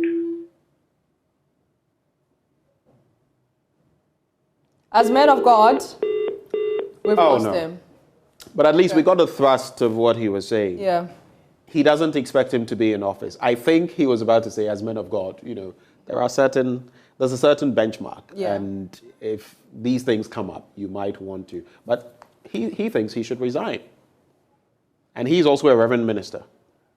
All right, let's go to Bawku. Eric, good morning. Good morning. How are you? I'm good. How's Bawku this morning? Oh, Bawku is good. Bawku is good. Oh, we thank God. Your thoughts so far on what we've discussed? Yeah, Bawku is good. Sure. He's listening on his TV. Yeah. So, for the very first time, I was really impressed yesterday when I watched the CM Express. Especially when Dr. Bombandi was asked to speak on the Bawku issue. I realized that for the first time, he has real in-depth knowledge about what's going on in Bawku. and listening to what he said, it is very, very likely that if people like Dr. Bombande spearhead the peace process, there might likely be a good outcome. Because I have listened to other security experts, and whenever they speak, it looks more like they really know next to nothing about what's going on in Bawku. Do you know that the conflict occurs only when the NPP is in power? Since 2000, on the 7th of December, when it was declared that the NPP had won power, immediately on the 8th, there was conflict in Bawku. The conflict ceased in 2008 when Atamils won. The conflict only reoccurred in 2016 when the NPP won. So it's a lack of political will. And whenever we say there's a lack of political will, people do not actually want to agree.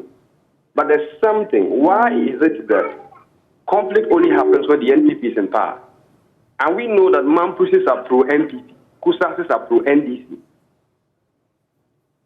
And so we should look at the thing. We beg government to act. They should be able to master the political will to see how they can bring an end to this, because innocent people are dying. Thank you, all right, thank you, for Eric. sharing your thoughts. That observation he makes about the Mampusis and Kusasis has some truth to it. Mm-hmm. In terms of the background. It has been alleged, and even the security people will tell you that the Kusasis are deemed to be pro-NDC. The Mampusis from Mamprugu land are deemed to be NPP. Mm-hmm. But the dynamics are not so clear in some cases.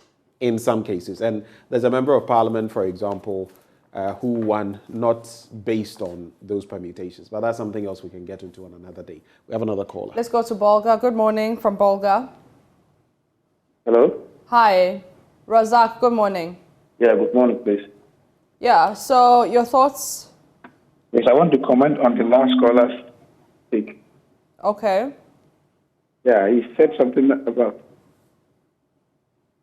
Please go ahead with what you think. Yeah, he said something about the last caller. He talked about Bombande's being spearhead in the process of bringing peace. Right. What do you think about that? Yeah, to me, I think Bombande is one-sided. He almost supported the Kusari side, so I don't think he should be in position to be someone who will spearhead the peace process of Bawku. Okay. Right. Sure. Everyone knows that. All yeah, right. and the man said that only when NPP comes to power that there is conflict in Bawku. It's not true. It's not true. I have lived in Bawku and I know you should check the records. All the times they come together. We know sometimes it has happened in NPP regime, but if you check during NDC regime, we have so many conflicts now. So if you check the records, okay, it's not about politics. Thank you for sharing your opinion, your thoughts with us, and indeed that is corroborated. But the bit about this side supporting that side, that one we've known for years. There are fine lines and there are areas of divergence in there. If we have any more callers, we can take them in the next 2 or so minutes, and then we'll be wrapping up on the show. If you mean to call, this is the best time for you to do that. Was it Kwame we lost at a point? We lost a caller. I think it was Kwame. Kwame, if you can, but do get in Haruna touch. is joining us. Haruna, good morning. Yeah, good morning. From Bawku. Okay. Yes, looks like this morning we're getting a lot of calls from Bawku. That's yeah. good. What's your thought? I want to contribute to your program. Sure, go ahead. I want to thank those who have contributed, especially from Bawku. Then what I want to say is 2 issues there. One is like the conflict started almost the MPP era is true. That's one. And the second one is like they always said Mampusis are pro-NDC and Kusas are pro-NDC and Mampusis are pro-MPP. I want to say that one is not always, they don't check the facts well, in the sense that if you look at Benduri, they are all Kusasis, and the MP is a Kusasi. If you look at Pusuga, look at the vote there, the MP and the parliamentary candidate of MPP and the NDC had 14,000. The difference was 63 votes. And there's no Mamprusi in Kusuga. If you look at Garu, Tempane, Akwenka, Honorable Kwenka was an MP. Where is only Kusasi? There's no Mamprusi there. And Akwenka won as an MP. So if you look at Garu, there's no Mamprusi there. Look at the vote difference there. If you come to Zebila, the one who won, the Honorable Dongo, won an MPP. And Honorable Dongo, that place, there's no Mamprusi, it's Kusasi. So the people doesn't look at the scenario well. But what they always look is that they look at the town in Bawku, because most of the Mamprusi, some of them there are also MPP, that we know. Because we have executives in Mamprusi Pro police station, and the Mamprusi are MPP. So it has divided. But because I don't know, so people doesn't look at the politics well. I'm a political science student of KNUST, and I understand the politics. I entered very well into the dimension of politics, and I know. So I realize that those who are making that analysis are always making it wrong. If you look at Stephen Yakubu, who's a regional minister, Haruna or Hamza? he's We have on the line. And he was a former MP at Benduri under MPPTG. So I want to say that it's not a good analysis.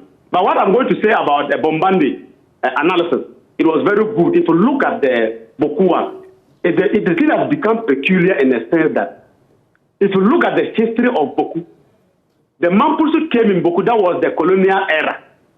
But if you look at how the Kusasi came to be, is Laurent Listowell, around 1950, realized that there was an issue. He set a committee, a Afari committee. And a Afari committee now came and realized that Kusasis are more dominant than any tribe in the Upper East. And for that, they have to rule themselves. And so it was there that I want to say the Kusasis became a chief during Laurent Listowell. It's not a political issue. So they realized that they made a mistake, and they corrected, and they were able to solve one. Haruna, we have to go. We're grateful for your thoughts. We're going to have to take it from here. It's just a few minutes to time. He's going on and on. I think the point he wants to make has been made. But I remember stating when others spoke about the NPP-NDC collaborations that it's a fine line. It's not so clear. There's a constituency where it is, someone got a chunk of the votes, and a lot of them there are Kusasis, but the person who got to lead in the constituency is an MPP member. So I agree with you on that point, but don't stretch it too far. I think this is where we're going to have to cap it off with our final sip of water. Because water is life. Yes. And Awake is premium purified water treated through a strict purification process, so to ensure that every bottle on the market refreshes you better. We have the perfect sizes for all purposes: 330 ml and 500 ml bottles to fit your pockets and bags, 750 ml for the heavy drinkers, and 1.5 liters for those who always want more. Our 19-liter jar bottles are ideal for homes and offices. All you must do now is drink Awake Purified Drinking Water wherever you go. Choose a bottle of Awake Purified Drinking Water today and get quality hydration. Awake Purified Drinking Water, one for life. Remember, for every bottle you buy, an amount is donated to the National Cardiothoracic Center. Another quality product by Casopeco Company Limited. For bar purchase, please call 026 235 1251. This advert is FDA approved. Awake Purified, one for life. And that is all about Awake. I need to grab my bottle of Awake. In fact, I have a bottle of Awake water. I should have brought it on the show. Anyway, you need to grab yours, actually. You need to grab yours. You've not had a sip this morning. You should. But to all Lancaster law students celebrating law, we wish you well. Lancaster students, we wish you the best in your law school week. And that's it for the show. Mapitso, Sebidi, let's do this. It's been great. See you tomorrow, same time, same place. Mwah! Have a good one.